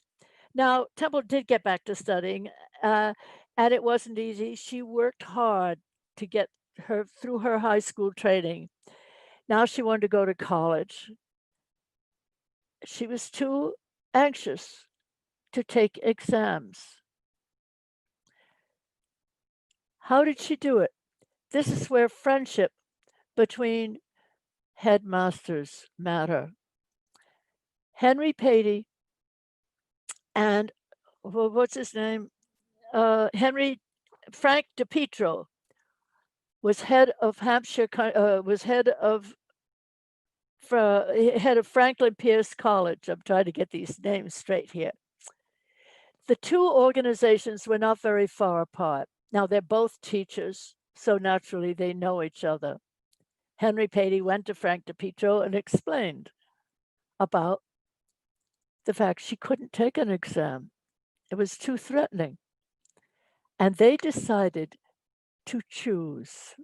They chose to let Temple go to Franklin Pierce without exams. Let's try it and see how it works. Thank God. And it worked. They also decided that Temple would return every week to the Hampshire School for support of whatever kind she needed. And that worked too. It kept the two connections. All I can think of is every child on the spectrum needs a champion, maybe several champions at different stages in her life. And those two men were champions. Now she wanted to get her MA, and Arizona State University had a math requirement and she couldn't carry it out. So between Franklin Pierce College and Arizona State University, they arranged a substitute course so she could go on there. It was not a good spell for Temple there at Arizona State University. This is what happens when people like the idea of helping autism and don't know anything about it. They didn't know how to help her. They were not Henry Patey or Frank DePietro. So it was an uneasy time in Temple's life. She did get through, and she did go on, bless her heart, to get her PhD. God bless. Yeah, I mean, Temple, I'm so proud of you. I have a note here. Let me just see if I've answered my questions because I'm fearful our time will run out. Let me see. I think it matters. Oh, what's my relationship to Temple today? It's wonderful. We are friends, and that means everything to me. And Temple called me the other day. Here we are, all housebound. She said, "Mother," "Mother, what are you doing about food?" And Mark, who lives on her property, he knew how to make a connection on the internet. I'm not clever with the internet, for getting food to me here in New York. So between them, they arranged so that I could get food without having to go out and be endangered. Thank you, Temple. I really, really love it. And the connections are amazing. The second time I did it, Mark called me on the phone. He said, "Well, the young man who's going to bring you food lives in your apartment." We talked. The world is much smaller than we think, too. We talked. And I said, "I would like to contribute to what you're doing." He said, "You can't. It's just a bunch of young people who have nothing to do. They can't do their jobs. So they all decided between them they would shop, particularly for the elderly who shouldn't be going out." I don't know if that's happening in your community. Do you know if it is? Do you know? Do you have that set up? Yes, I mean, across the country, there are so many people who are volunteering and bringing yes, food. Bringing, yes, exactly. it's amazing. That's what, and I love the fact that it turned up to be in my own apartment. I love that too. Let me just, wait a minute, have I got,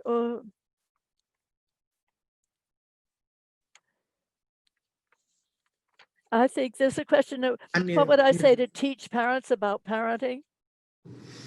Yeah, is there something that you want parents, because they're asking again here too, they want to know, what's the thing that you would tell parents? What's the one thing you would tell us? I'm back to choices. Make choices. There are no answers. Make choices, and if they don't work, change them. Try something else and pay attention. it's a learning job for both you and the child. And you'll get better at it as you go along. And as you get better, you'll get more courageous. You'll be more active. I want to cycle back to something that you, now I have okay. I'm trying to tuck these things in. It's quarter of, and that's what I Good want time. to just let me slip in here because I want to put together siblings and change. What would I change? Oh, I would change the way I handled the siblings. They didn't get a fair shot at life. The problem for siblings is they be turned into little helpers, and they're too young to know that it's depriving them of their own development, of their own sense of self. It takes a toll. I would change that now. Now I have learned since two things. One, always save some time for the sibling. Something you will do together alone. Something, it can be just everybody else out of the kitchen. We're going to get dinner together. Something where you're not eyeball to eyeball, but an activity you do together. I loved the mother who said, "Oh, it's easy. We go and get our toenails painted together." The other thing I would urge is a counselor. A child knows that parents are upset. They're much more aware than any of us are conscious of that as parents. They will tell a counselor what they won't tell their mother because they know it will upset their mother. They also are often too young to have any idea how to put it into words. I loved the counselor who I met later in life, who had a huge dollhouse and every kind of imaginable character, animal, furniture. And she would say to the child, "You can furnish the doll's house." She said, "The scenes they make tell her what the problem is." The other thing she did was, she said, "I always make a little tent out of blankets and give the child a flashlight and say, 'You can go in. That's your tent.'" Then she said, "I ask for permission to come in and join her." So together, the counselor and the child inside the little tent, she can then help the child to understand that she has a right to her own life. And that helps them to develop and rise above the differences. And also, what I've run into is they know what's absurd about life in a way that other children don't. And we can all use a little of that. So I think I've covered the questions. Can I just cycle back though, too? Because I think Yes. there's a little bit of misunderstanding with at least one person. When you were talking in the beginning Yeah. about the lacks, the things that our children don't have, I Yeah. want to make sure that people understand that you were advocating for early intervention there because they can learn those things. It's not game Yes, over. I should. Again, thank you. I realized I had skipped over. I hadn't connected, talk about putting context together. The relevance of education to overcome these gaps in their neurology. It's learnable. Yes, we had one adult who wrote in and said, "Wait a second, I understand the difference between the shovel and the sandbox and the shovel. And I know that they're both shovels. And I just want to be clear with everybody that you weren't saying that necessarily has to be across a lifetime, that individuals, given the opportunity early, can learn that." Thank you. Yes, absolutely. They can learn it. And Temple has learned it. Yes, yes. And my point is, if you don't understand those points, you don't know to teach them. Yes. Early intervention. I think we can all Let's agree just there. embroider that on a pillow. Yes, let's absolutely embroider that on a pillow. Okay, I know that you had something you wanted to read. Is it time for that or not? Okay. Yes, there is, All right. because according to me, we've timed it perfectly. Okay. Okay, All right. so let me read limbo. I looked up limbo in Webster's dictionary, and I found it describes the place where we parents of autistic children find we get stuck. Limbo is the abode of souls barred from heaven through no fault of their own, a place of confinement, a place or condition of neglect or oblivion. We've all been there. That abode where we struggle with the needs of our child, caused through no fault of our own or of our child's. A condition of social isolation, of neighborhood neglect or oblivion. Trapped, hedged in by a guilt that defies explanation, we accept what the world tells us we're supposed to feel. You must love your child, the world says, and intermittently we do. As my wise daughter-in-law said, it's easy to love people when they're lovable, not so easy when they're not. The inconstancy throws us off, floods us with a raging shame. Only in private do parents ever ask me if I got angry. What do I do with these feelings, they say? How do I take care of my child and hold myself together? They're old feelings, old questions. They turn up in Psalm 42. Why art thou cast down, O my soul? And why art thou so disquieted within me? Long ago, I thought the psalm was about those on the autism spectrum. Now I know the psalm is about us. And with it comes another question. How do I cope with the physical task of caring for my child and at the same time present myself to the world as the world says I'm supposed to be? The world says my child is a gift, a special gift that will transform me into a deeper, more meaningful person. But it's not happening. My child is driving me crazy. My child is isolating me from the world. So, in order to join the world and have my neighbors think well of me, in place of love, I will substitute glory. I will glorify my child, praise every step forward. I will tell the world my child is special. And our children, trapped in autism self absorption, assume the assigned role. In truth, we've given them no other choice. Out of our own need, we've created a role playing partnership. Our children are special, we are noble. And neighbors, out of their need for approval, accept the partnership. They too find our children a handful.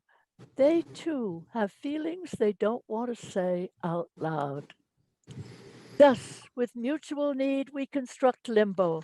We're all of us excused. We're all of us there through no fault of our own. The setup feels safe, but it's not. Limbo is a static condition, a place where nothing grows. It only repeats. Growth, real growth, takes courage, honesty, hard work, and insight. The setup reminds me of an old dog racing story back in the days when we used to race whippets. The oval track and the starting gate were the same as those of a horse race, only instead of a jockey with a whip, there was a mechanical rabbit set to scamper ahead of the dogs, just always out of reach. In this race, the bell clanged, the gates opened, and the dogs sprang out after the mechanical rabbit, all except for one dog. He stopped.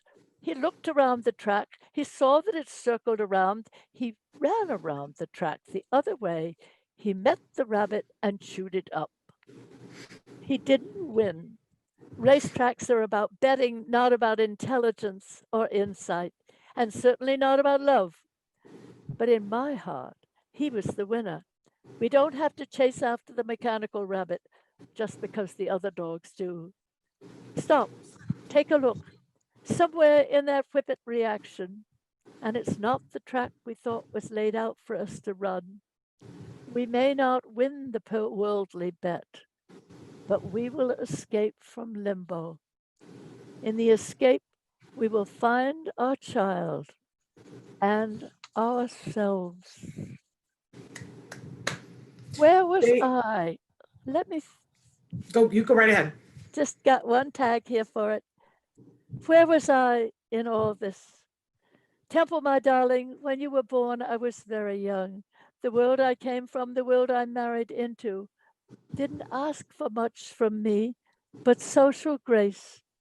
The messy business of talent and passion weren't encouraged. And autism, passion gone awry, it was hard to excuse. I had to risk rejection, and I was rejected. I had to search for myself, dig under the skin and touch the glossy viscera, looking for what constitutes being human. Autism was a way to learn, yes, but not enough. Acting and writing took me deeper. Singing was my ticket to what I needed to see and touch and feel and be a part of. In the locked wards of the veterans' hospitals, I sang for men who had lost their minds in the Korean War, that war between World War II and the war in Vietnam. Men who, under the stress of battle's horror, had become catatonic, who stood all day, rigid and worthless, wordless. I sang to them. If I knew you were coming, I'd have baked a cake.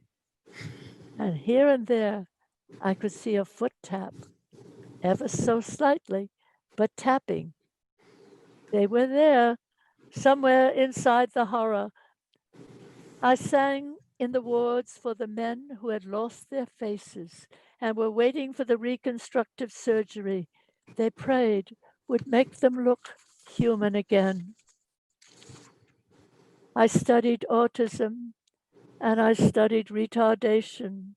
I learned that nature can make cruel mistakes, and the mistakes, however alarming, will live and talk and want attention and need love. I had to learn that madness and error are in us all, and it's only by a hair's breadth that we are who we are. Wow. And they want to know what that is from, Eustacia. Those are your words. You wrote I wrote them. It's all yes. Limbo I wrote, and the last statement. They're all my own words. Amazing. Absolutely. And at the moment, I'm working on a book on the social history of autism. It's very old. We've always had it. And where do I find the best descriptions of it? In literature, books, novels. Men who understood. The best example is Dickens, Nicholas Nickleby. When you read it, you understand that Spike wasn't retarded, as he was called. He was autistic. He doesn't talk like a retarded person. Dickens was fought about this, and he justified what he had done. He had worked as a child of 12. He was put to work at a bootblacking factory where they employed children of all kinds of mental and physical difficulties. He knew what he was talking about. I think we now have used up all our time. We are so very close, but I'm glad, thank you for stopping for a second. I wish I could read everything that you have written. They wanted to know, is Limbo from A Thorn in My Pocket? I want to make sure you guys know. No, it's not. It's a blog. If they go to the Temple Grandin Tuesday Color Autism Fund website. Okay. It's so on there. These are blogs that I've written, and there are definitely a lot of other ones. They're worth reading. Yes. Well, they're I mean, just yes. pieces that I wrote that seemed to me to the point. Yes, absolutely. And we want to make sure that you guys know you can also go to FH, which stands for Future Horizon Autism, FHautism.com. Not only can you find a thorn in my pocket there, but you can find links to other things. And Eustacia is going to be doing a special Mother's Day event for Future Horizons, and information will be available on the website about that that you guys can check out. It, and I want to let you know. I think they're going to be. I will talk to Teresa, but I think they should be able to connect to it. There we go. And I'm going to continue talking to you, Stacia, and we've got stuff in the works for you guys as well down the road. Yes. One and one. Yes, we will do that. Which is very, very exciting. But I just could weep because this has been such an amazing, wonderful thing to be a part of. And it's been so lovely getting to talk to you as much as we got to talk this week. That has been honestly one of the most inspirational things in my life. See, I'm getting weepy. But Eustacia, I'm gonna cut a lot of these wonderful things and paste them and send them to you so that you can read some of the see the love that has been shed upon you. Send me the questions. Yes, because I will. Then I'd have a feeling about what's on your mind, what's troubling you. And when we did today, we just picked out general questions that were things that were pertinent to everybody. But sometimes this is why I do one-on-one talks. People have individual problems that they need to talk out. And then I just want because I want to hear the website again for the foundation. So it's the Temple Grandin Eustacia Cutler Autism Fund. There we go. And it's got a website. If you hit that, it'll come right up. Yeah. We also posted Limbo on our link last night. Please, you guys could read it. So it's there on our Facebook, on Autism Live's Facebook. Yeah, and I also sent you the one about Ogden and the uncertainty principle. Which is a situation where the little boy who had Asperger was much smarter than the doctors. They didn't pick up, the doctors didn't get what was troubling him. And I thought this is where I also feel it's a double problem. It's not only does your child need your help, but so does the public need your help. Yeah, absolutely. But I just want to thank all of you for being here. I feel like we've all been a part of something really incredible today, and thank you for making that possible for us, Eustacia. We are going to be back on Monday, and we have a whole array of shows for you next week because we're finishing April strong. I just want to give you an idea. We've got special education attorney Bonnie Yates with us on Monday, Alex Lynn, self-advocate from Autism Rocks. On Tuesday, we have Anita Lesko, self-advocate and author, talking about nutrition and her new book, The Food Revolution. On Wednesday, Dr. Doreen Granpichet answers your questions. And on Thursday, we're going to finish out the month of April with self-advocate Chelsea Darnell. It's going to be an amazing. And then on Friday, we have Elaine Hall from the Miracle Project joining us. I don't know if you saw on the Today Show, they were featuring yesterday the Miracle Project. And Autism the Musical Part 2 is premiering on HBO on Tuesday. She's going to talk with us about that. So Eustacia, thank you so much for being here, and thank all of you. We are going to be back on Monday. Until then, give your kiddos a hug from me and one for you too. Bye-bye. Bye-bye, Eustacia. Mwah. Love you so. Thanks to you all. Thank you. Bye-bye, everybody. Have a good weekend. Thank you, Eustacia.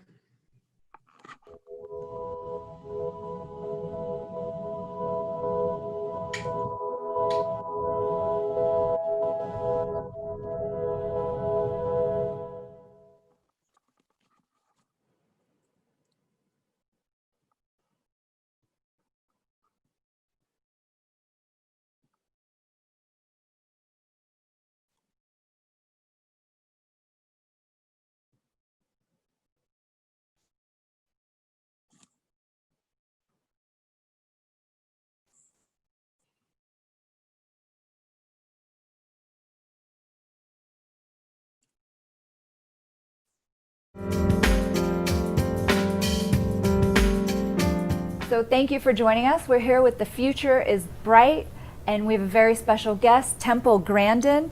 Doctor, thank you for joining us. We're It's so good to excited be here. have you. Thank you. You just gave a great speech at the 46th annual conference here in Denver, Colorado, and we would love to take an opportunity to just ask you a couple of questions Okay. about a hot topic for you now that is employment. Yep. And helping people with autism become gainfully employed, and what we can do as they're growing up, through the high school years and through those younger years, maybe before they're old enough to get a real job, as you'd call it. What's your advice for parents out there and what they can do with their kids today to help them? The problem with autism is, since they changed the guidelines for diagnosis in 2013, the spectrum has become extremely broad. At one end of the spectrum, you're going to have Silicon Valley programmers, really good artists, really talented people. And at the other end of the spectrum, you're going to have someone that's going to remain nonverbal with some very severe handicaps, and it's all got the same word. You see, if you diagnose a kid with dyslexia, you still have a fully verbal kid with normal intelligence, can't read. ADHD, you've got the hyperactivity attention problems. It's a much narrower spectrum. If someone has ADHD or they're dyslexic. Autism now, you've got this huge quagmire of a spectrum. And the only time I can give a specific recommendation across the whole spectrum is if the kid's 2.5 or 3 with no speech, you must start early intervention, 20 hours a week of one-on-one teaching. There's various ABA and other methods that work, but you got to start. You got to start now. I can give you a canned answer. But once a child gets older, they're kind of merging into 3 different groups. What are the groups? Well, you're going to have a kid that's going to remain nonverbal with very severe handicaps. And some of the ones that look very low functioning actually have a locked-in syndrome with normal intelligence inside. Okay. Then you have a moderate group where you've got some speech, but it isn't really normal speech. Reading might be, 4th grade level, sort of like that. And then you've got the high-end group where they often are really smart in one thing, like math or art or maybe verbal, and then they have a deficit in another thing. And the education system puts too much emphasis on the deficits, not enough emphasis in building up the area of strength. If you've got a 3rd grader that's good in math, let's give them harder math and let's introduce them to programming. Okay. Because that's something that could turn into a job. The programs that are hot right now are C++ and JavaScript, Ruby and Python. The courses are free online, but the kid's not going to get interested in that unless you introduce it. And who should be doing that? How do you recognize that you've got a kid with, let's say, a great math capability or great All art right, so the capability? kid, you should give the kid the 3rd grade math. He instantly learns it. Let's get the 4th grade book out. Let's get the 5th grade book out. Let's get the 6th grade book out. If he can do the college book in 3rd grade, fine, let him. Okay. He's probably going to need special ed. So reading. very early. Oh yeah, don't make him do baby math. He's going to get bored, and I guarantee you he'll be a gigantic behavior problem when he's bored. It sounds like you think there might be a little bit of a coddling issue where parents are concerned. Oh, I think there's a big coddling issue on just learning things like greeting. I'm really appalled at meetings where, come to a meeting, here is a 12-year-old completely and fully verbal that does not know how to shake hands. He doesn't know how to greet. You see, the manners in the 50s were taught in a much more structured way. Right. And teachable moments were used. Like if I picked up my potatoes with my hand, and I'm not French fries, but mashed potatoes with my hand, Mother would say, use the fork. She didn't scream no. She'd say, use the fork. That's a teachable moment. Healthy alternative. And I was at a very fancy dinner one time at a college, and there was a 12-year-old kid there, fully verbal, and he started to eat the food with his hands. And I just said, this is a fancy dinner. You're not eating like that in front of me. You use the utensils. And he did. So it's I just just calling him gave the out. instruction. But you give the instruction. I didn't yell at him. You give the instruction. But there's a tendency to overprotect. I'm seeing too many fully verbal kids that don't know how to shop. Sure. They're not doing any chores in the home. Just basic things. Greeting people. When I was 8 years old, Mother had me a party hostess at her parties. And I had to greet the guests and serve the snacks. So it sounds like your mother had a lot of faith in your ability to just take those tasks that she was giving you and do them. Well, and you're saying, you got to stretch these kids. Stretch you see, them, the kids okay. getting labeled autistic, the babying them, and if you have a little kid, that's severe behaviors. I was severe behaviors when I was 3 years old. Sure. Of course the parents are gonna be upset about that. But then you got another kind of kid, 10 years old, no friends, geeky and nerdy, gets a label, and not enough's being done to engage his area of strength. and teach them basic skills. So what makes me crazy is I go back and forth between different silos. I'll do a talk out at Silicon Valley. You can go to the big tech companies. It's Asperger's everywhere. Cube after cube full of them. Headphones clamped on, don't even look up at you. I can go to the meatpacking plants. There's a whole shop full of hippies there. And I know they're on the spectrum. They've been there for years. This is what makes me crazy when I go out into the cattle world or the tech world or even the academic world, and I find older people my age, maybe 10 years old, that are on the spectrum, but they're not diagnosed. So it sounds like you're saying in today's society, less helicopter parenting. That's right. And more, you must do this, and reinforcing. These are the manners you need. This is how we you act. just treat them. You got to move them just outside the comfort zone. I just met a lady when I was down in Argentina. I said, well, I can only shop at this one supermarket, this one newsstand. I can't go to another store. You know what I did with her? We walked out of that meeting and we went to a new newsstand. So and I brought her up to it, and I said, buy that magazine there. She wrung her hands a little bit and she bought it. Okay. You so know, you made someone else walk through the proverbial door. Good for you. Right. That's what I did. I did that last week. And you're encouraging parents to do the same thing with their kids. And then now. we're going to be getting into looking at the job front. Okay, now that's something you just gave a great speech about. And it sounds like that's this new hot topic for you about how kids in their maybe early teens, maybe before they're really able to get formal jobs, should be out doing maybe the paper route type equivalent. Okay, we don't have paper routes anymore. In fact, I got asked the equivalent. I got asked the other day what a paper route is. You're kidding. No, I'm not kidding. And By an I adult? said, well, they used to have children deliver newspapers to people's houses. And that taught really valuable skills. Okay. Okay, now we don't have that today. But How what's the about equivalent? walking some dogs for the neighbors? You can do that in the city. Okay. But not your own dogs, somebody else's dogs. And you got to go over that 2 different apartments at 6 o'clock in the morning, take those dogs out and walk them every day, even when the weather's nasty. Or maybe working in the farmer's market. Okay, we were just discussing New York City, where my mother lives. When I stay at the hotel in New York and I walk 6 blocks to my mother's apartment, I go by 5 or 6 street vendors.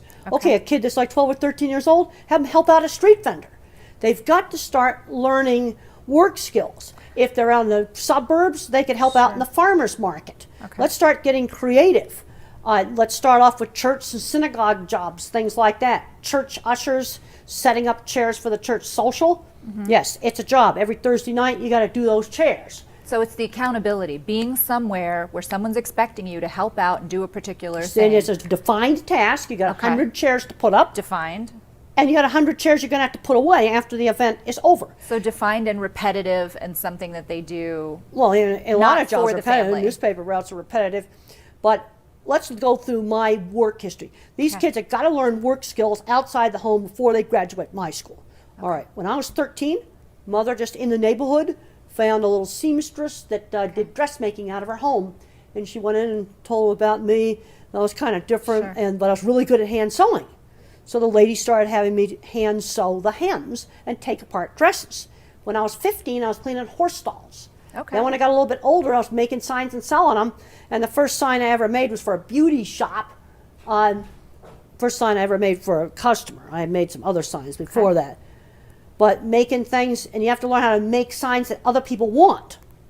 And then even when I was getting my master's, I was making signs. So letting the carnival. letting And then our my kids- aunt's ranch. At my aunt's ranch, there was some work stuff. I had to take guests out on trail rides, and I had to do some, she had guests there. I had to wait So on you were tables there, too. accountable. You were given Yeah. various tasks and you were accountable. It sounds like that you're endorsing that we have our kids go out there when they're younger and do these, smaller jobs for people in the neighborhood or small business owners and learn those skills before they get to Okay, now a some job-related states you age. can work in safe retail at 14.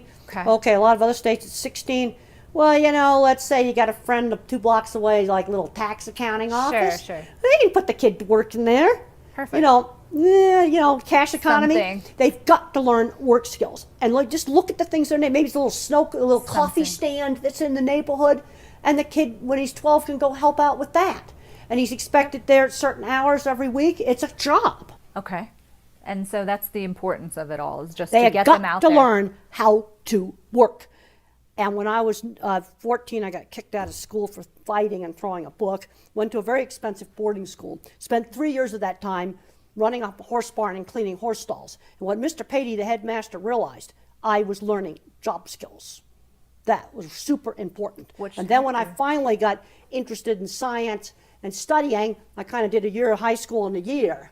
Okay. But I had been working in the horse barn. I had learned that the responsibility every afternoon you got to clean every stall, put them in and out, feed them. So it's responsibility. Have our That's parents right.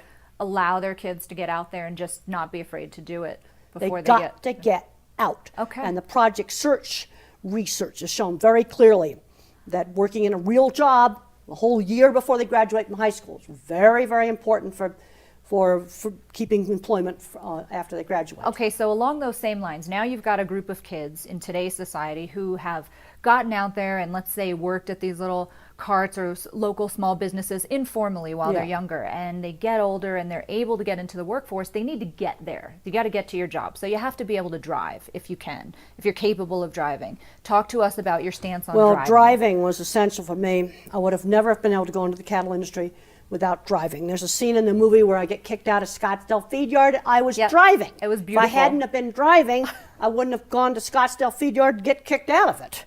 Yep. And so how did I learn to drive? How? On my aunt's ranch.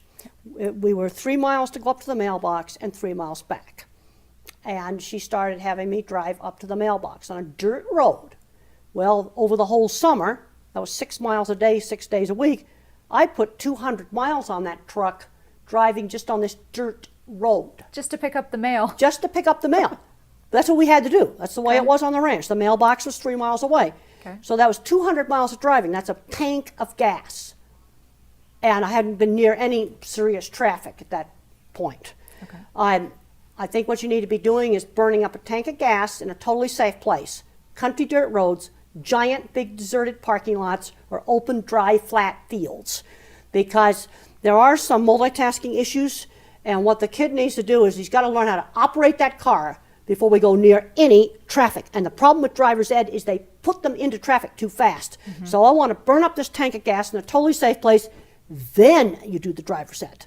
Okay. So they fully learn how to steer, brake, stop. You can practice parking, practice all kinds of stuff, because this deals with the problems with executive function and multitasking. See, when you learn a motor skill like driving, you first of all have to think about how to steer, how to brake, and how to use the gas.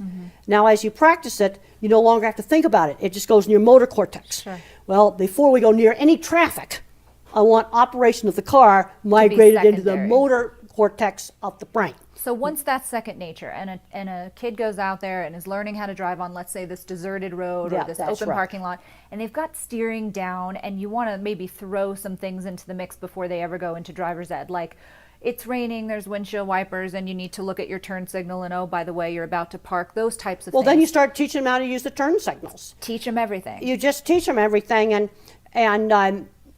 then even after I got a car, I went to Franklin Pierce College, but that was out in the country. There was some traffic, but it was really mild traffic. So I was another year on easy roads before I did any really serious traffic. Also, like downtown Denver, I just absolutely hate coming here. I actually avoid the rush hour, but you see the airport route, I know exactly where the lanes are, where I have to get over. It's a more comfortable route. The airport's totally comfortable.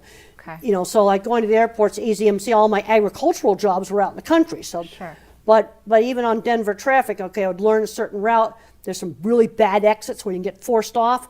Well, then I got to learn where I got to get over when I'd learn the route. But it's just going to take longer.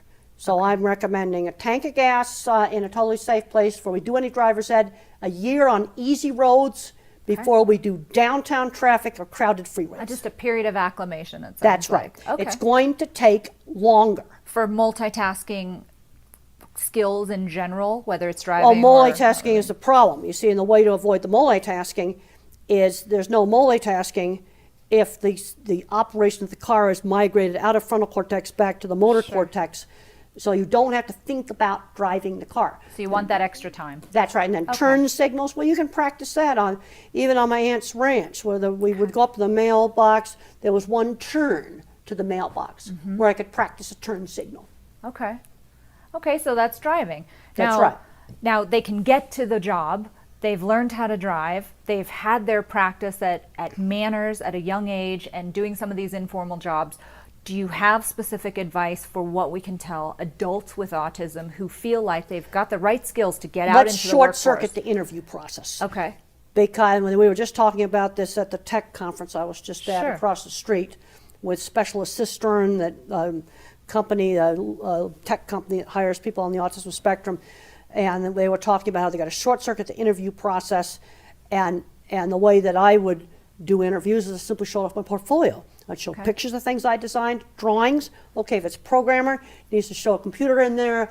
Here's some C++ that code and it does this, and I got some JavaScript and it does this, and you just show off your portfolio. So maybe a different kind of interview That's process right. for people That's on right. the spectrum. And then once they get on the job, the thing employers have to realize is you cannot be vague. There's a scene in the movie where my boss slammed down the deodorant and said, "You stink, use it." That happened. Right. They got to clean up themselves, and I did it. And that boss, I'm pretty sure, was on the spectrum. But you that said did you that. appreciated that. Now, because I it was very direct. angry at the time. I was very angry and upset at the time, but I wanted the job. I thank that boss now, and I thank Linda Carpenter and her other secretary friend that took me out to buy the clothes. Okay.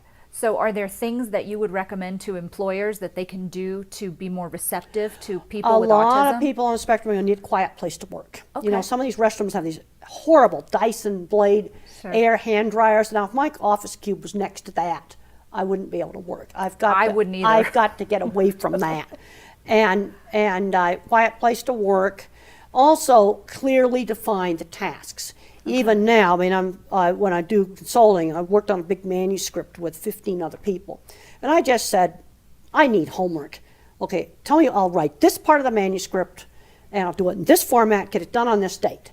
Okay. Then, when I read through the rest of the manuscript, I found some technical errors. You know, some things there might be opinion. These were purely technical errors. Another person corrected them, no track changes, just sent it on in. Okay. Because you don't rub the other person's nose in their mistakes. Well, Because that's I got in trouble for doing something. that's good practice anyway. Yeah. That's just nice, social skills.